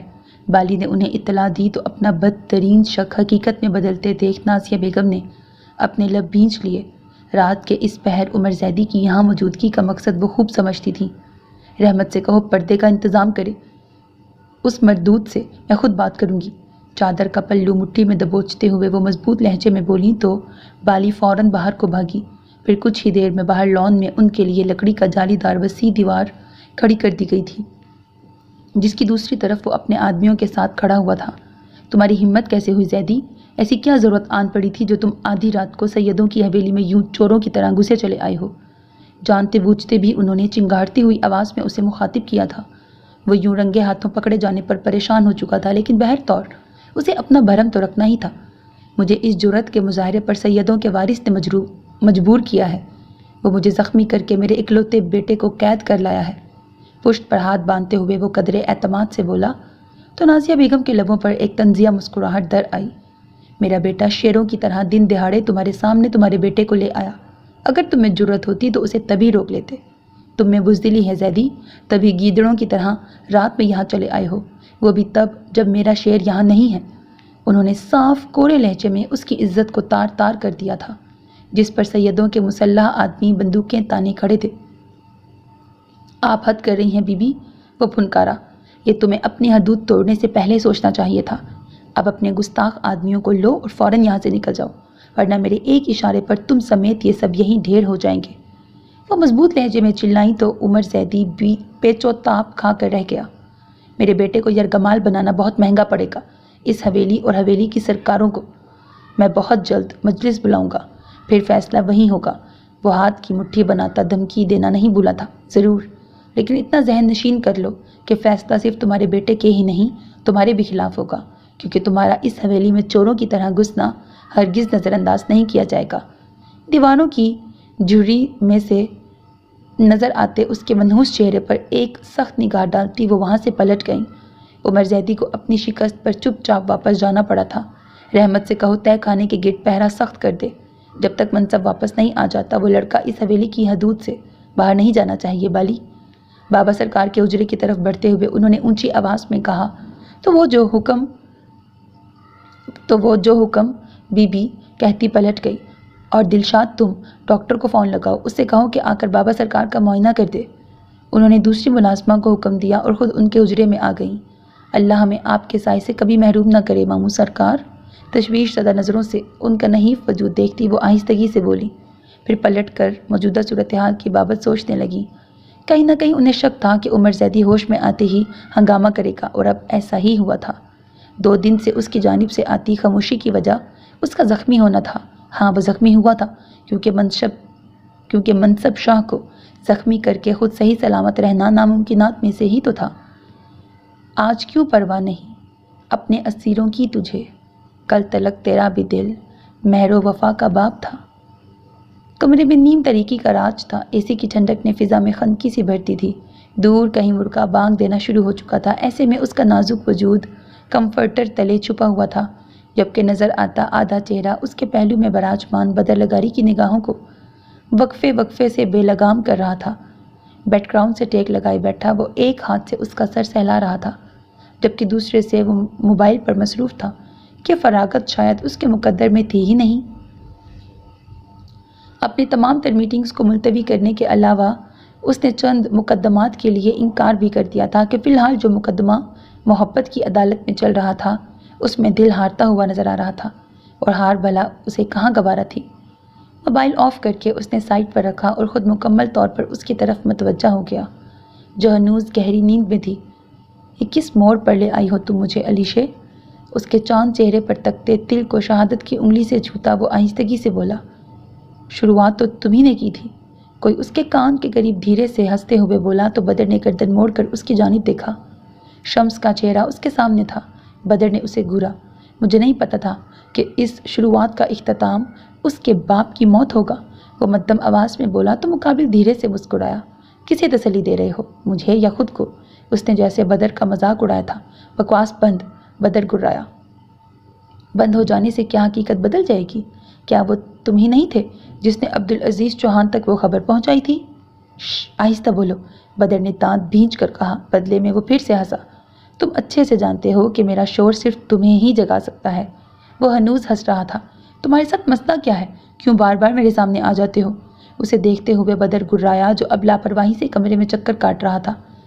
مسئلہ میرا نہیں، تمہارے ضمیر کے ساتھ ہے بدر لگاری۔ اسے سلا دو، میں تمہیں جگانا چھوڑ دوں گا۔ اس نے کافی صاف گوئی سے کہا تو بدر کچھ پل کو خاموش رہ گیا۔ کیا سوچ رہے ہو؟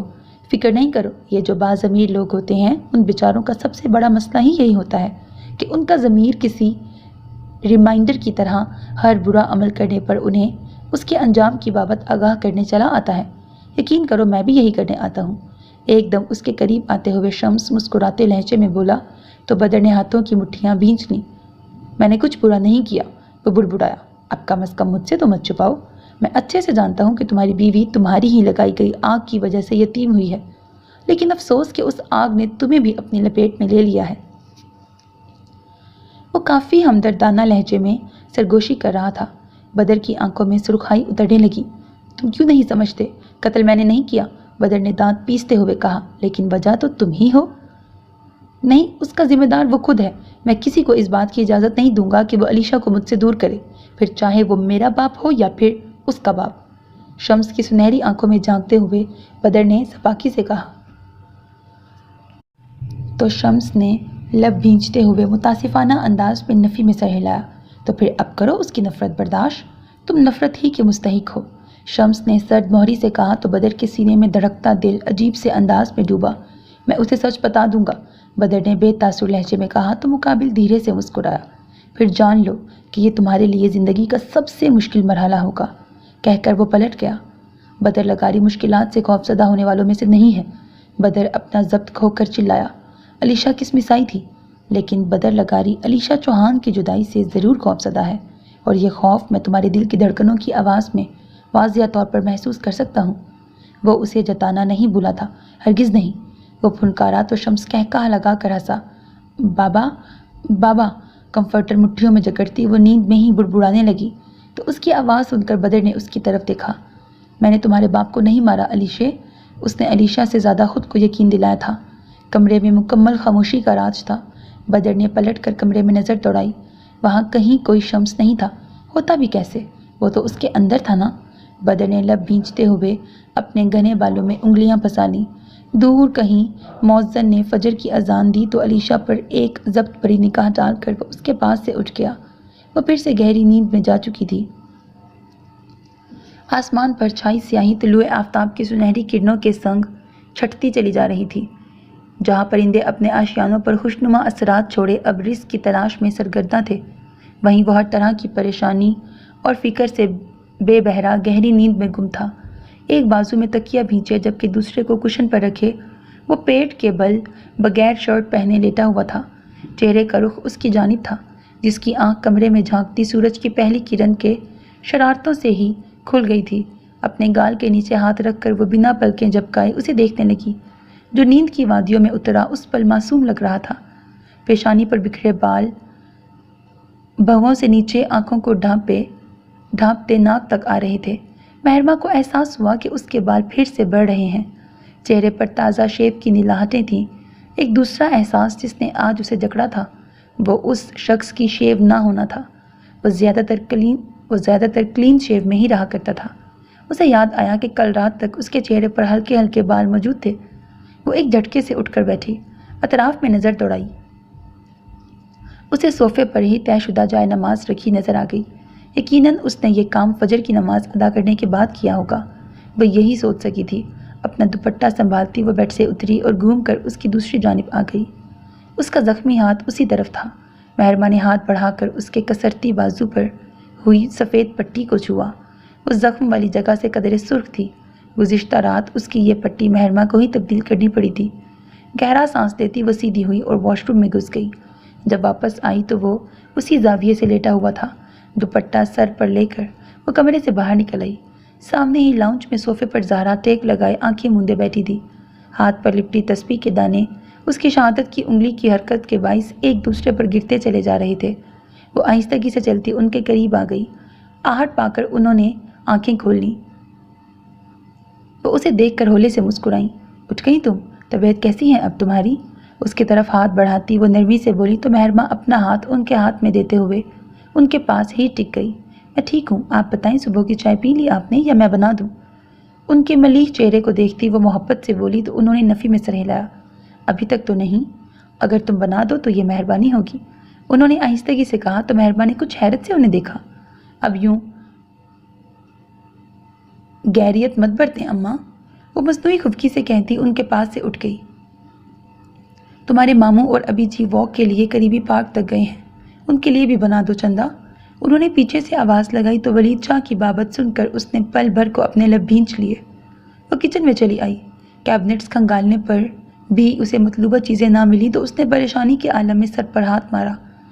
رات میں ہی نرس اور ملازمہ واپس چلی گئی تھیں، اب نہ جانے وہ کب واپس آتی۔ سر پر ہاتھ مارتی وہ پلٹی تو عالم کو وہاں آتا پایا۔ اچھا ہوا آپ آ گئے، میں چائے بنانا چاہتی ہوں لیکن مجھے چائے پتی نہیں مل رہی، انگلیاں مروڑتی وہ کچھ پریشانی کے عالم میں بولی۔ اس کی شادی کے بعد شاید یہ پہلی بار تھا جب وہ اس سے بات کر رہی تھی۔ ارے تو اتنی پریشان کیوں ہو رہی ہیں آپ، یہ دیکھیے یہاں رکھی ہے، نرمی سے کہتے ہوئے اس نے چند سیکنڈز میں ڈبہ اس کے سامنے لہرایا۔ شکریہ، مہرباں نے سکون کا سانس خارج کیا۔ اگر آپ کو زحمت نہ ہو تو ایک کپ میرے لیے بھی بنا دیجیے پلیز، وہ جاتے جاتے پلٹ کر بولا تو مہرباں نے اسبات میں سر ہلایا۔ مرحا جاگ گئی ہے کیا؟ اس کے لیے ناشتہ بھی بنا دوں؟ مہرباں نے مزید کہا تو عالم نے اس کی طرف دیکھا۔ جاگ چکی ہے لیکن میں اس کے لیے خود بنا لوں گا، آپ فکر نہ کریں، عالم نے مسکرا کر کہا تو برنر آن کرتی مہرباں نے اسے دیکھا۔ منصب کے برعکس اس کا چہرہ مسکراتا ہوا تھا، چہرے پر گھنی شیو اور آنکھوں کی شرافت، بلا شبہ وہ مرحا کے لیے بے حد موزوں تھا۔ ٹھیک ہے، جیسے آپ کی خوشی، شاید وہ مرحا کے لیے اس کی محبت کو سمجھنے کی پہلی کوشش کر گئی تھی۔ وہ شکریہ کہہ کر پلٹ گیا۔ پھر جب تک وہ چائے بنا کر باہر آئی وقار شاہ اور ولید شاہ بھی آ چکے تھے۔ ان سب کو چائے سرو کر کے وہ واپس اپنے کمرے میں جانے لگی تو وقار شاہ کی آواز نے اس کے قدم جکڑ لیے۔ کیا اپنی زندگی کا تمام تر وقت تمہارے لیے وقف کر دینے والے ولید شاہ کا تم پر اتنا بھی حق نہیں کہ تم اسے تھوڑا سا وقت ہی دے دو بیٹی؟ ان کے سوال پر وہ ہاتھوں کی انگلیاں آپس میں پھنساتی واپس مڑی، جھکی نظریں اٹھا کر ان سب کی طرف دیکھا۔ مجھے مت آزمائیں، یہ میرے لیے آسان نہیں ہے، وہ لرزتی ہوئی آواز میں کہہ کر وہاں سے بھاگ آئی۔ کمرے میں آ کر اس نے زور سے دروازہ بند کیا اور دروازے سے ٹیک لگا کر آنکھیں میچ لیں۔ دل کا درد اس پل حد سے سوا تھا۔ وہ شخص جس سے منہ پھیر چکی تھی وہ کوئی غیر نہیں، اس کا باپ تھا۔ ہاں، وہ واحد شخص جس کے سینے سے لگ کر وہ اپنا ہر غم غلط کیا کرتی تھی۔ بند آنکھوں سے آنسو ٹوٹ کر رخساروں پر پھسلنے لگے۔ میں آپ کو معاف نہیں کروں گی ابھی جی، کبھی نہیں۔ وہ یہ ضد چھوڑنے کو تیار نہیں تھی۔ منصب جس کی نیند دروازے کی آواز سے ہی ٹوٹ گئی تھی اسے یوں روتا دیکھ بیڈ سے اتر کر اس کے قریب آ گیا۔ کیا ہوا ہے؟ رو کیوں رہی ہو؟ اس کی بھاری آواز پر مہربا نے پٹ سے آنکھیں کھول کر اسے دیکھا۔ آنکھوں میں کچی نیند کا خمار لیے وہ اس سے ایک قدم کے فاصلے پر کھڑا تھا۔ کچھ نہیں ہوا۔ اپنا بھیگا گال رگڑتی وہ وہاں سے جانے لگی جب منصب نے اس کی کلائی تھام کر اسے اپنی طرف کھینچ لیا۔ کیا مسئلہ ہے یار؟ کیوں خود کو ہلکان کرتی رہتی ہو؟ وہ پریشان ہوا تھا۔ تم مجھے میرے حال پر چھوڑ سکتے ہو؟ وہ تب کر بولی۔ یقیناً نہیں، منصب نے اس کی بھیگی آنکھوں میں دیکھ کر کہا تو مہربا نے نظریں جھکا لیں، لیکن جھکا لینے پر نگاہ اس کے چوڑے سینے پر بنے ٹیٹو سے جا الجھی۔ دھڑکنیں پھر سے منتشر ہونے لگی۔ تو پھر مجھے یہاں سے لے چلو منصب شاہ، ہمت کر کے اس کی طرف دیکھتے ہوئے مہربا نے کہا تو منصب نے اپنے لب بھینچ لیے۔ ماہی، منصب نے اس کے رخسار پر ہاتھ رکھا، تم نے کہا تھا تم سب چھوڑ دو گے، لیکن فی الحال یہ جگہ چھوڑ دو، مجھے یہاں سے لے چلو، ہم حویلی واپس چلتے ہیں، مہربا نے بھرائی ہوئی آواز میں کہا تو وہ بے بس ہوا۔ تم کس سے بھاگ رہی ہو ماہی؟ تمہارے پیارے چاچو سے، وہ فوراً بولی، لہجہ زخم ہو رہا تھا۔ وہ تو وہاں بھی ہوں گے جہاں تم جانا چاہ رہی ہو، تو پھر اس دنیا کے اس کونے میں لے چلو جہاں وہ نہ ہو۔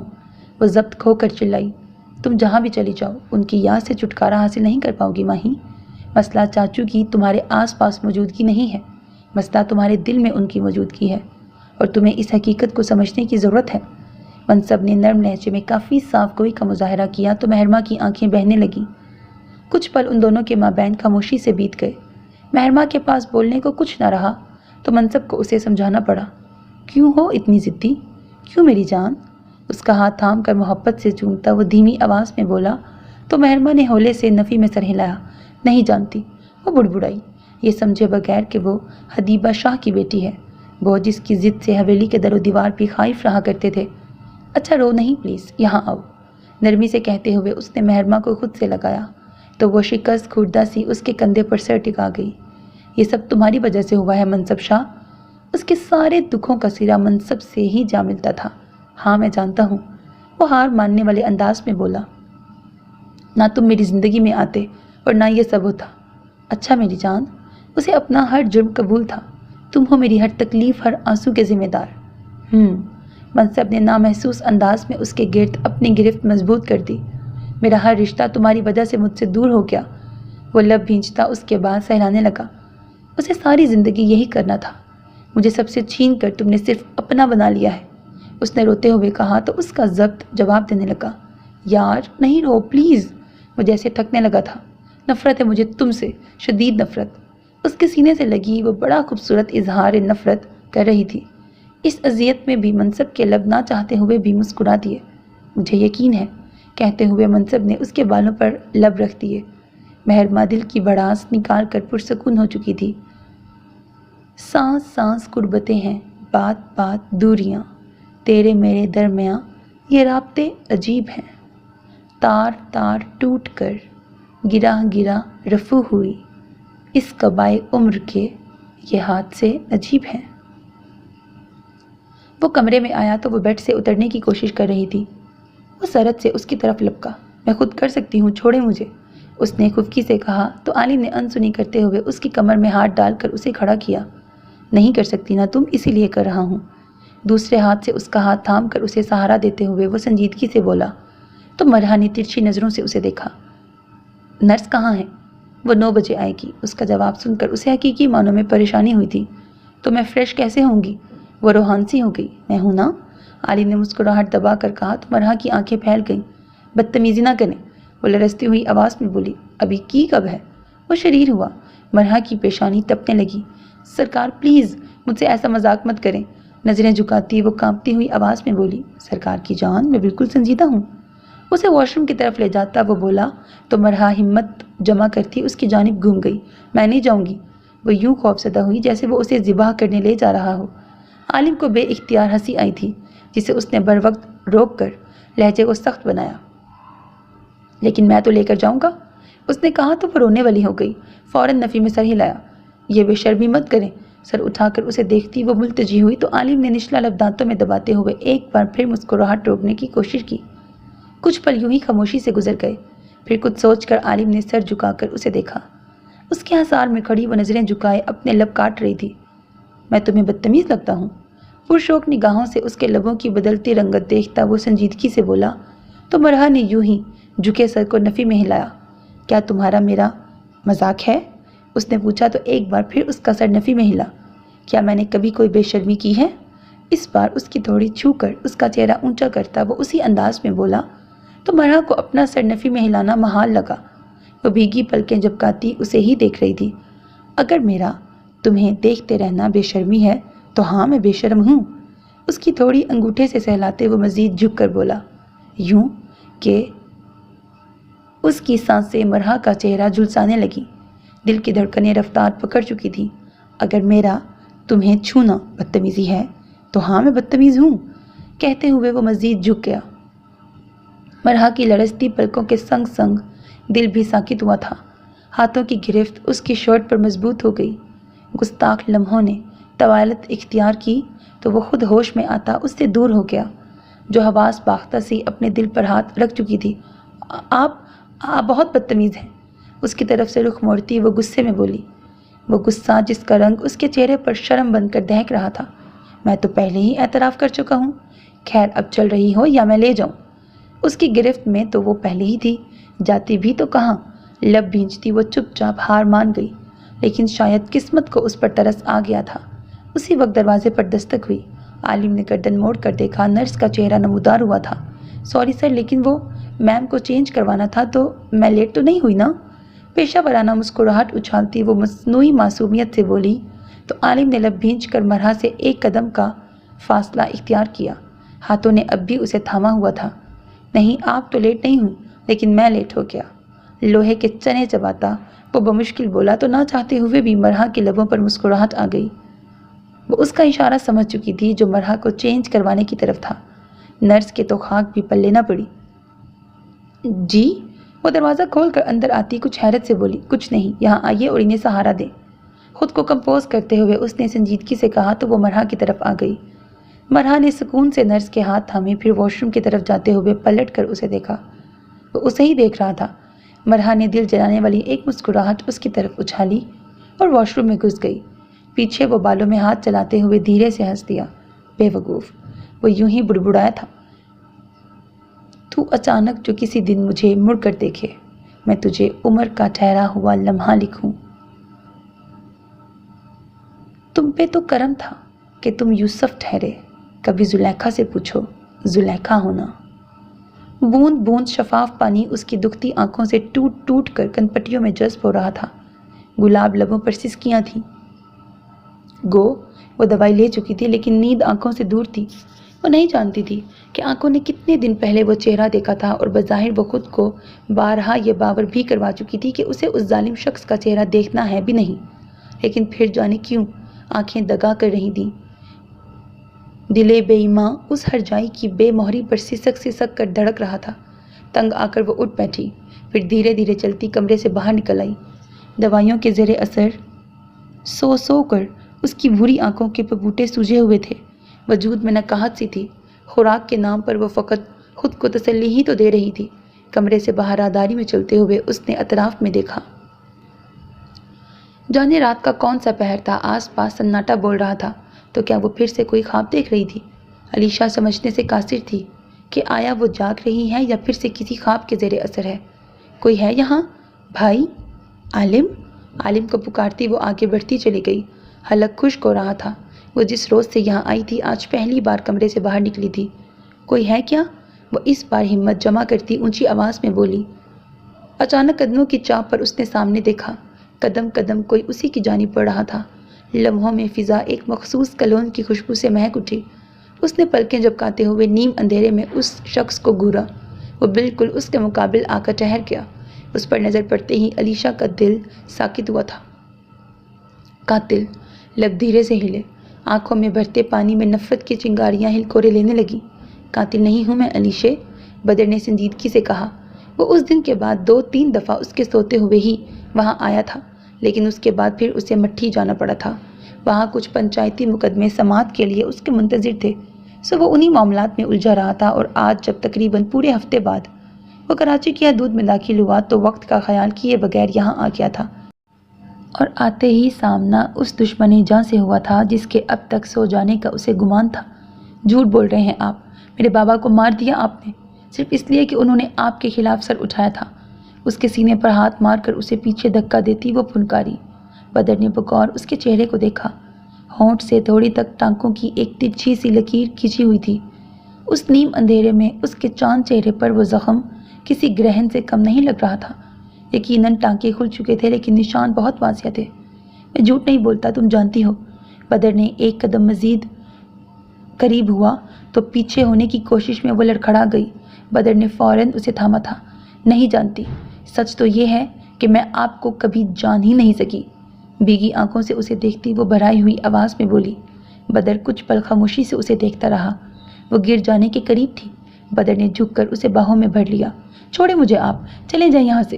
بری طرح مچلتی وہ رونے لگی۔ بدر کا چہرہ بے تاثر تھا، آنکھوں میں برف سی جمنے لگی۔ چھوڑنے کے لیے نہیں اپنایا تھا تمہیں، اب بھول جاؤ کہ میں کبھی تمہیں چھوڑوں گا۔ کمرے میں لا کر اسے بیڈ پر لٹاتے ہوئے وہ سرد لہجے میں بولا۔ علیشہ نے بے اختیار اس کی گردن پر وار کیا۔ بدر نے اس کا ہاتھ مٹھی میں جکڑ لیا۔ کیا بدتمیزی ہے یہ؟ اس کی آنکھوں میں دیکھتا وہ گرایا۔ میں تو بدتمیزی کر رہی ہوں، آپ نے تو قتل کیا ہے۔ اپنی کلائی چھڑوانے کی کوشش کرتی وہ چلائی۔ کوئی قتل نہیں کیا میں نے، سختی سے کہتے ہوئے اس نے ایک جھٹکے سے اس کا بازو چھوڑا۔ علیشہ نے لبوں پر زبان پھیرتے ہوئے اسے دیکھا۔ اور اگر تمہیں اتنا ہی یقین ہے کہ میں نے ایسا کیا ہے تو لو، مار دو مجھے، لے لو قصاص۔ اپنی گن نکال کر اس کے ہاتھ میں تھماتا وہ ایک ایک لفظ پر زور دے کر بولا تو علیشہ نے دھندلی آنکھوں سے ہاتھ میں پکڑی گن کو دیکھا۔ دیکھ کیا رہی ہو، چلاؤ گولی۔ اس کے مقابل جھکتے ہوئے وہ بے حسی سے گویا ہوا۔ نہیں چلا سکتی، نہیں مار سکتی، روتے ہوئے کہتی علیشہ نے گن بیڈ پر پھینک دی۔ کیوں؟ بدر کی آنکھیں سلگنے لگیں۔ کیونکہ پیار کرتی ہوں آپ سے۔ چہرہ ہاتھوں میں چھپاتی وہ سسک اٹھی۔ اس کا نازک وجود ہچکولوں کی ضد میں تھا۔ اور بدر تو کچھ کہنے کے قابل ہی نہ رہا تھا۔ کس قدر اذیت کا شکار تھی وہ اس پر، لیکن پھر سے اپنے دل کی کمزوری وہ اس پر عیاں کر گئی تھی۔ علیشہ، اس کے قریب بیٹھتے ہوئے بدر نے اسے پکارا تو علیشہ نے چہرے سے ہاتھ اٹھا کر اسے دیکھا۔ چلے جائیں یہاں سے، ابھی اور اسی وقت چلے جائیں۔ اس کے خشک لبوں پر دم توڑتی سسکیاں بدر کے گلیشیئر بنے دل کو پگھلانے لگیں۔ نہ جاؤں تو؟ وہ ضدی ہے، علیشہ جانتی تھی، لیکن وہ کتنی پاگل ہے یہ شاید بدر نہیں جانتا تھا۔ اس نے پاس پڑی گن اٹھا کر ایک پل میں اپنی کن پٹی پر رکھی تھی۔ میں خود کو ختم کر لوں گی۔ اس کی آنکھوں میں دیکھتی وہ للکارنے والے انداز میں بولی تو بدر نے لب بھیج کر اسے دیکھا۔ تم تک آنے سے پہلے موت کو مجھ سے الجھنا پڑے گا علیشہ لگاری، یہ یاد رکھنا۔ جتنی آہستگی سے اس نے کہا تھا اس کے برعکس اتنی ہی تیزی سے اس نے گن کی نوک کو اپنی ہتھیلی میں لے لیا۔ علیشہ اس کی پھرتی پر کچھ بوکھلا سی گئی۔ اس سے گن چھیننے کی فوری کوشش میں ٹریگر دب گیا تھا۔ گولی بدر کی ہتھیلی کو چیر کر بیڈ سے کچھ فاصلے پر رکھے شیشے کی میز کی سطح میں گھستی شیشے کو چور چور کر گئی۔ یہ سب اتنی اچانک ہوا کہ علیشہ کا دماغ کچھ سمجھ ہی نہ سکا۔ وہ تو خون کا ایک تیز فوارہ اس کی ہتھیلی سے پھوٹتے دیکھ کر وہ ہوش میں آئی تھی۔ کچھ خوف زدہ سی ہو کر تھوڑا سا پیچھے کھسکی تھی۔ حلق سے گھٹی گھٹی سی چیخ نکل گئی۔ اسے ریلیکس کرنے کو بدر نے سرت سے اپنا ہاتھ پیچھے کر لیا۔ یہ میں نے نہیں کیا، وہ روتے ہوئے بولی۔ بری آنکھوں میں بے یقینی سی تھی۔ ہاں، یہ تم نے نہیں کیا، ریلیکس، بدر نے کھڑے ہوتے ہوئے کہا۔ ڈاکٹر کو بلائیں آپ، بدر خون نکل رہا ہے۔ منہ پر ہاتھ رکھتی وہ چیخنے لگی۔ میں ٹھیک ہوں، تم برا خواب دیکھ رہی ہو۔ بدر نے فوری طور پر بات کو سنبھالا۔ خواب؟ یہ خواب ہے؟ اس نے پاگلوں کے سے انداز میں اپنے چہرے پر ہاتھ پھیرا۔ ان دونوں کی آواز سن کر ملازمہ وہاں آ گئی تھی۔ بدر نے اسے آنکھ سے علیشہ کو سنبھالنے کا اشارہ کیا۔ خون بہت تیزی سے اس کے ہاتھ سے نکل کر فرش کی سطح رنگین کر رہا تھا۔ درد ضبط کرنے کی کوشش میں اس کی سیاہ آنکھیں سرخ ہو چکی تھیں۔ بی بی جی، کیا ہوا ہے آپ کو؟ آپ چیخ کیوں رہی ہیں؟ ملازمت تیزی سے اس کی طرف آئی۔ بدر فوراً قریب ہی اٹیچ باتھ روم میں گھس گیا، جبکہ پیچھے وہ ملازمہ کو بتانے کی کوشش کر رہی تھی۔ وہ بدر، میں نے گولی، خون، بولنے کی کوشش میں لڑکھڑانے لگی۔ دماغ سائیں سائیں کر رہا تھا۔ خواب؟ برا خواب؟ وہ ہچکیوں سے رو رہی تھی۔ میں نے مار دیا، وہ بے یقین تھی۔ بی بی ہوش میں آئیں، آپ کیسی باتیں کر رہی ہیں؟ ملازمہ نے اسے ہلایا تو علیشہ نے گردن موڑ کر بدر کو تلاشنا چاہا۔ وہاں کوئی نہیں تھا۔ تو کیا واقعی وہ خواب کے زیر اثر تھی؟ اس نے گردن دائیں بائیں موڑ کر ایک بار پھر دیکھا۔ وہاں مکمل سکوت تھا۔ علیشہ نے اپنے سر پر ہاتھ رکھتے ہوئے خود کو پیچھے گرا لیا۔ پانی پانی اس کے لب بامشکل ہلے۔ ملازمہ نے فوراً سائڈ ٹیبل پر رکھی بوتل سے پانی گلاس میں انڈیل کر اس کے لبوں سے لگا دیا۔ وہ گھونٹ گھونٹ بھرتی آنکھیں موند گئی، پھر یکدم خوف زدہ ہو کر اسی جانب دیکھا جہاں کچھ دیر پہلے وہ کھڑا تھا۔ وہاں کوئی نہیں تھا، لیکن سامنے ہی میز کا شیشہ ٹوٹا ہوا تھا۔ وہ شیشہ گولی سے وہ کیسے ٹوٹا؟ اس نے پھر سے اٹھنے کی کوشش کی۔ وہ ابھی آپ ہی نے تو گلدان پھینک کر توڑا ہے بی بی، ملازمہ نے جلدی سے کہا تو علیشہ نے دکھتی آنکھیں موند کر سر تکیے سے لگا لیا۔ یہ سچ نہیں ہے، وہ بڑبڑائی، لیکن پھر چند منٹوں میں ہی وہ نیند کی وادیوں میں اترتی چلی گئی۔ اس کے سو جانے کا یقین کر کے بدر واش روم سے باہر نکلا۔ اپنی شرٹ اتار کر وہ ہاتھ پر لپیٹ چکا تھا۔ سیاہ بنیان میں اس کا کسرتی جسم واضح تھا، پسینے کے باعث بال ماتھے سے چپک چکے تھے، آنکھیں خطرناک حد تک سرخ پڑ چکی تھیں۔ تم نے بہت اچھے سے معاملے کو ڈیل کیا ہے خاتون، میرے جانے کے بعد یہ خون فرش سے صاف کر دینا، اور جب صبح یہ جاگے تو یہ بھی مت ماننا کہ تم اس کمرے میں آئی تھی۔ تمہیں یہی کہنا ہے کہ اس نے جو کچھ دیکھا وہ خواب میں دیکھا ہے، سمجھ گئی؟ درد برداشت کرتا وہ بڑی مشکلوں سے لہجے کو مضبوط کر کے بولا تو ملازمہ نے اسبات میں سر ہلایا۔ لیکن صاحب سائیں، آپ کو فوراً علاج کی ضرورت ہے، ملازمہ نے اس کی فکر میں کہا۔ تم جا سکتی ہو، بدر نے جیسے کچھ سنا ہی نہیں تھا۔ اس کے حکم پر وہ ملازمہ حیران پریشان ہوتی اپنا سمو لے کر وہاں سے نکلتی چلی گئی۔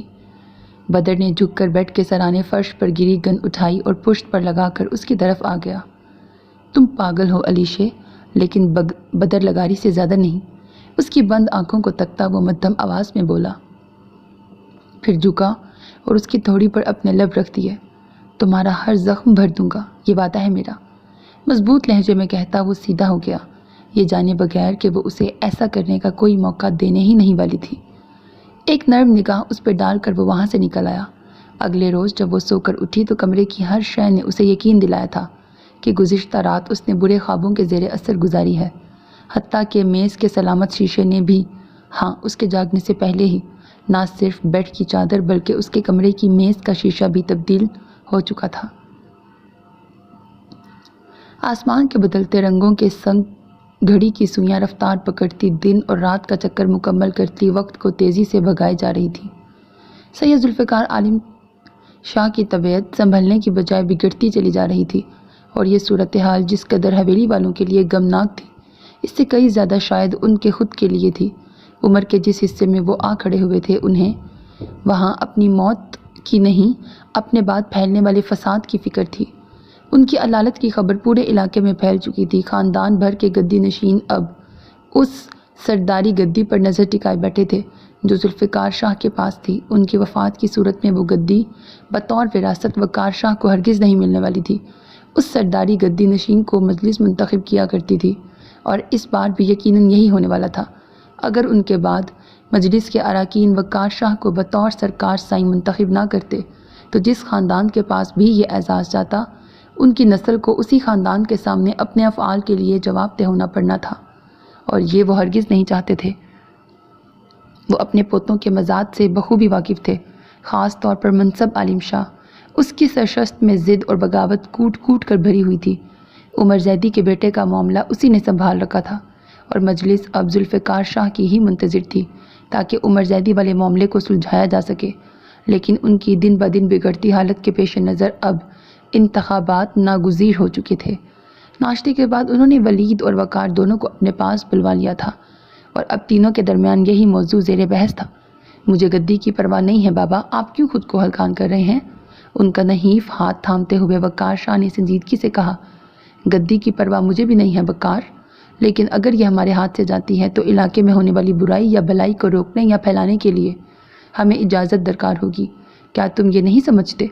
ابھی جس دھڑلے سے تمہارے بیٹے نے عمر کے وارث کو پچھلے 15 دن سے یرغمال بنا رکھا ہے، کیا یہ سرداری گدی کے بغیر ممکن ہے؟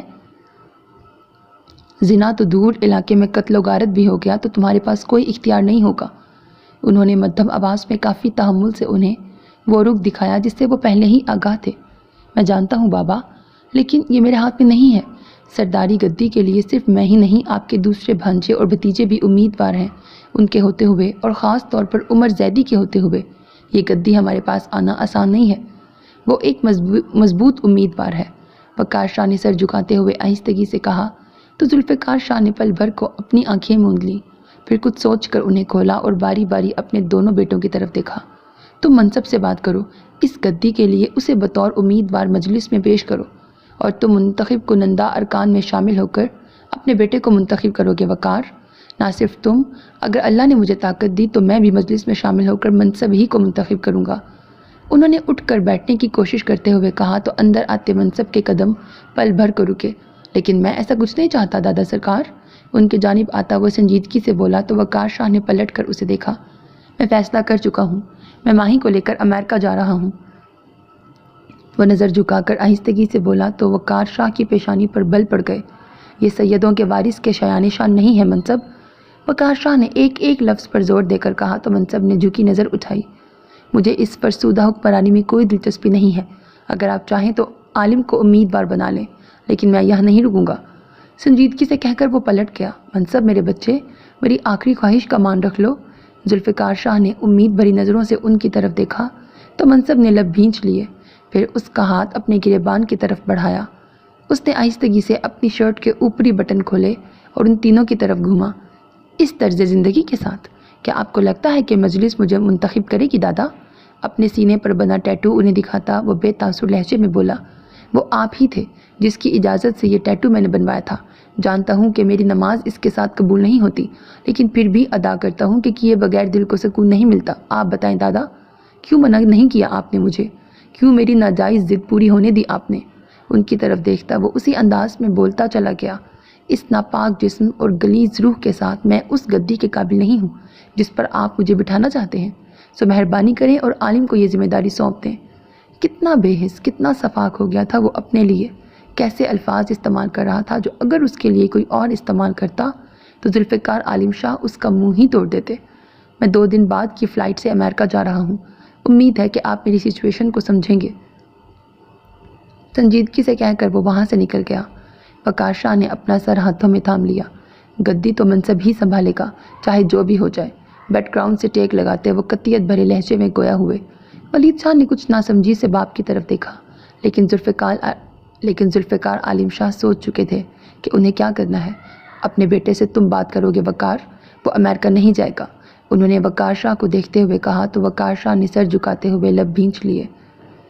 کھڑکی پر گرے دیوار گیر پردے باہر سے آتی تیز ہوا کے سنگ اڑنے لگے تو الماری میں اپنے استری شدہ کپڑے لٹکاتی مہربا نے پلٹ کر اس جانب دیکھا۔ شاید موسم نے کروٹ بدلی تھی، وہ یوں ہی کھلا پٹ چھوڑ کر اس جانب آئی۔ پردہ ہٹا کر باہر دیکھا تو آسمان پر مٹیالی سی روشنی پھوٹ رہی تھی۔ اندر آتی خوشگوار ہوا نے اس کے وجود کو چھوا تو کندھوں پر بکھرے بال سرسرانے لگے۔ مہرما کے لب آپ مسکرائے۔ اس نے ایک نظر لان میں دوڑائی تھی۔ سامنے ہی فوارے کا شفاف پانی تیز بوندوں کی صورت فوارے کے احاطے میں ہی گر رہا تھا۔ شفاف پانی دیکھتی مہرما کی آنکھیں چمکنے لگیں۔ درختوں کے پتے ہوا کے سنگ لہکتے سماعتوں کو خشک کن شور بخش رہے تھے۔ پیچھے ہٹنے کی بجائے اس نے وہیں ہاتھ ٹکا کر آنکھیں موند لیں۔ دوپہر شام میں بدلی ہوئی لگ رہی تھی۔ گرمیوں کے موسم میں یہ آسمانی عنایت اسے شروع سے ہی بھاتی تھی، لیکن آج کافی عرصے بعد وہ اس سے لطف اندوز ہو رہی تھی۔ وہ کمرے میں آیا تو اسے ہوا کے ساتھ ہلتے پردوں کے درمیان کھڑے دیکھ اسی کی طرف آ گیا۔ قریب آتے ہی اس کے بالوں نے بے تابانہ منصب کے چہرے کو چھوا تو وہ دھیرے سے مسکرایا، جبکہ اپنے آپ میں کھوئی مہرما کی سانسوں میں منصب کے پرفیوم کی مہک اتری تو اس نے فوراً آنکھیں کھول لیں۔ اس سے پہلے کہ وہ پلٹ کر اسے دیکھتی، منصب نے آگے جھک کر اس کے ساتھ ہی دیوار کی سطح پر ہاتھ رکھ کر اس کے پلٹنے کے راستے مسدود کر دیے۔ یہ کیا کر رہے ہو تم؟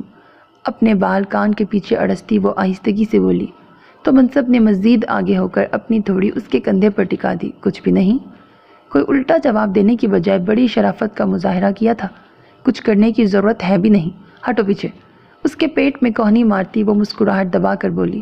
وہ جو اس افتاد کے لیے تیار نہیں تھا، پیٹ پر ہاتھ رکھتا فوراً دور ہوا۔ کتنی ظالم ہو تم، دہائی دی تھی، تم سے کم ہی ہوں۔ اس کے پاس جواب تیار تھا، ہاں رومانٹک بھی۔ منصب نے کافی سنجیدگی سے غیر سنجیدہ بات کی تو الماری کی طرف بڑھتی مہرما نے گھور کر اسے دیکھا۔ کیا مطلب؟ اس نے ناک کے نتنے پھلائے۔ مطلب کہ رومانٹک بھی مجھ سے کم ہی ہو۔ منصب نے جینز کی جیبوں میں انگلیاں پھنسائیں تو زیادہ ہو کر مجھے کرنا بھی کیا ہے؟ اس نے باقاعدہ کمر پر ہاتھ ٹکا لیے یعنی تم مان رہی ہو کہ کم ہی صحیح لیکن تم ہو؟ منصب کی آنکھوں میں شرارت چمکنے لگی۔ کیا ہوں؟ وہ سٹپٹا گئی۔ رومانٹک؟ منصب نے اس بار اپنا نچلا لب دانتوں میں دبایا۔ کیا بےہودگی ہے یہ؟ درمیان میں رومانٹک کہاں سے آ گیا؟ اسے قدم قدم اپنی طرف بڑھتے دیکھ وہ الٹے قدموں پیچھے ہٹتے ہوئے بولی، یہ درمیان میں ہی تو ہوتا ہے، وہ الگ بات ہے کہ ہمارے درمیان تم ہونے نہیں دیتی۔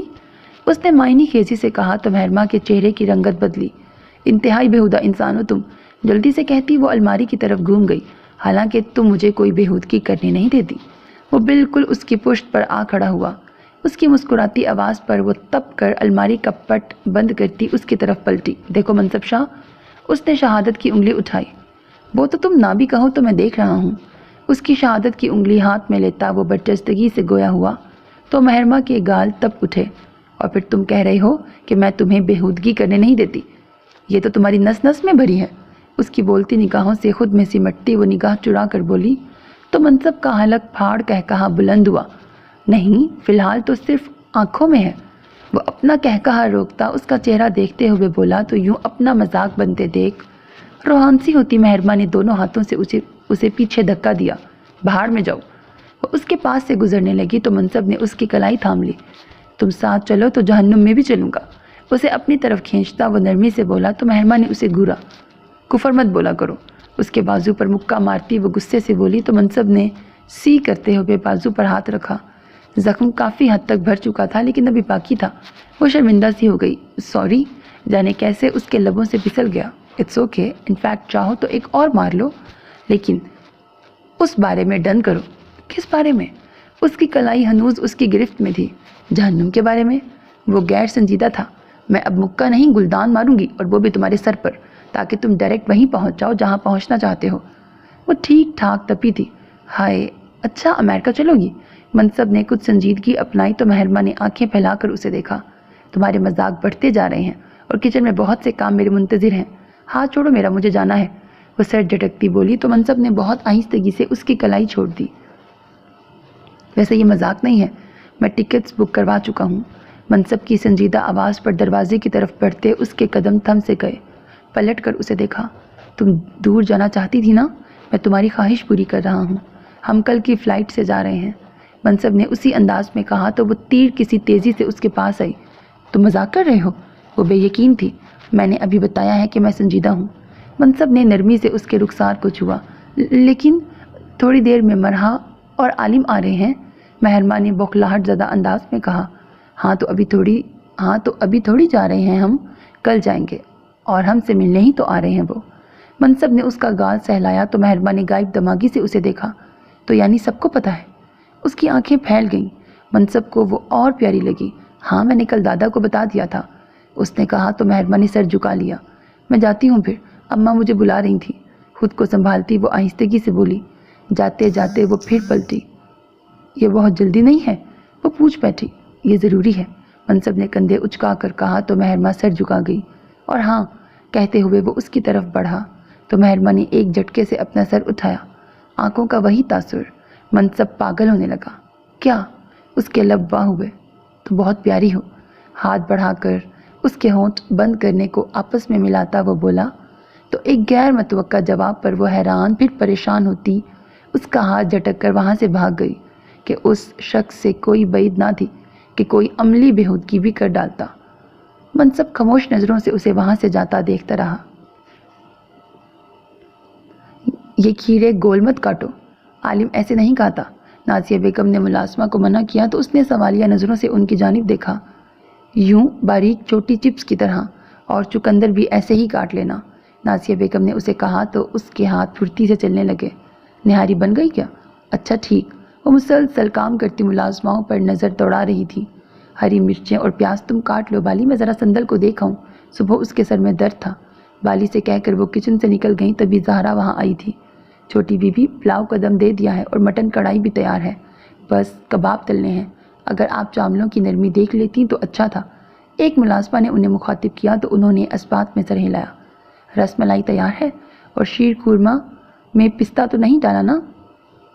انہوں نے بالی کو مخاطب کیا تو اس نے نفی میں سر ہلایا۔ نہیں ڈالا، مجھے پتہ ہے چھوٹے سرکار کو پسند نہیں ہے۔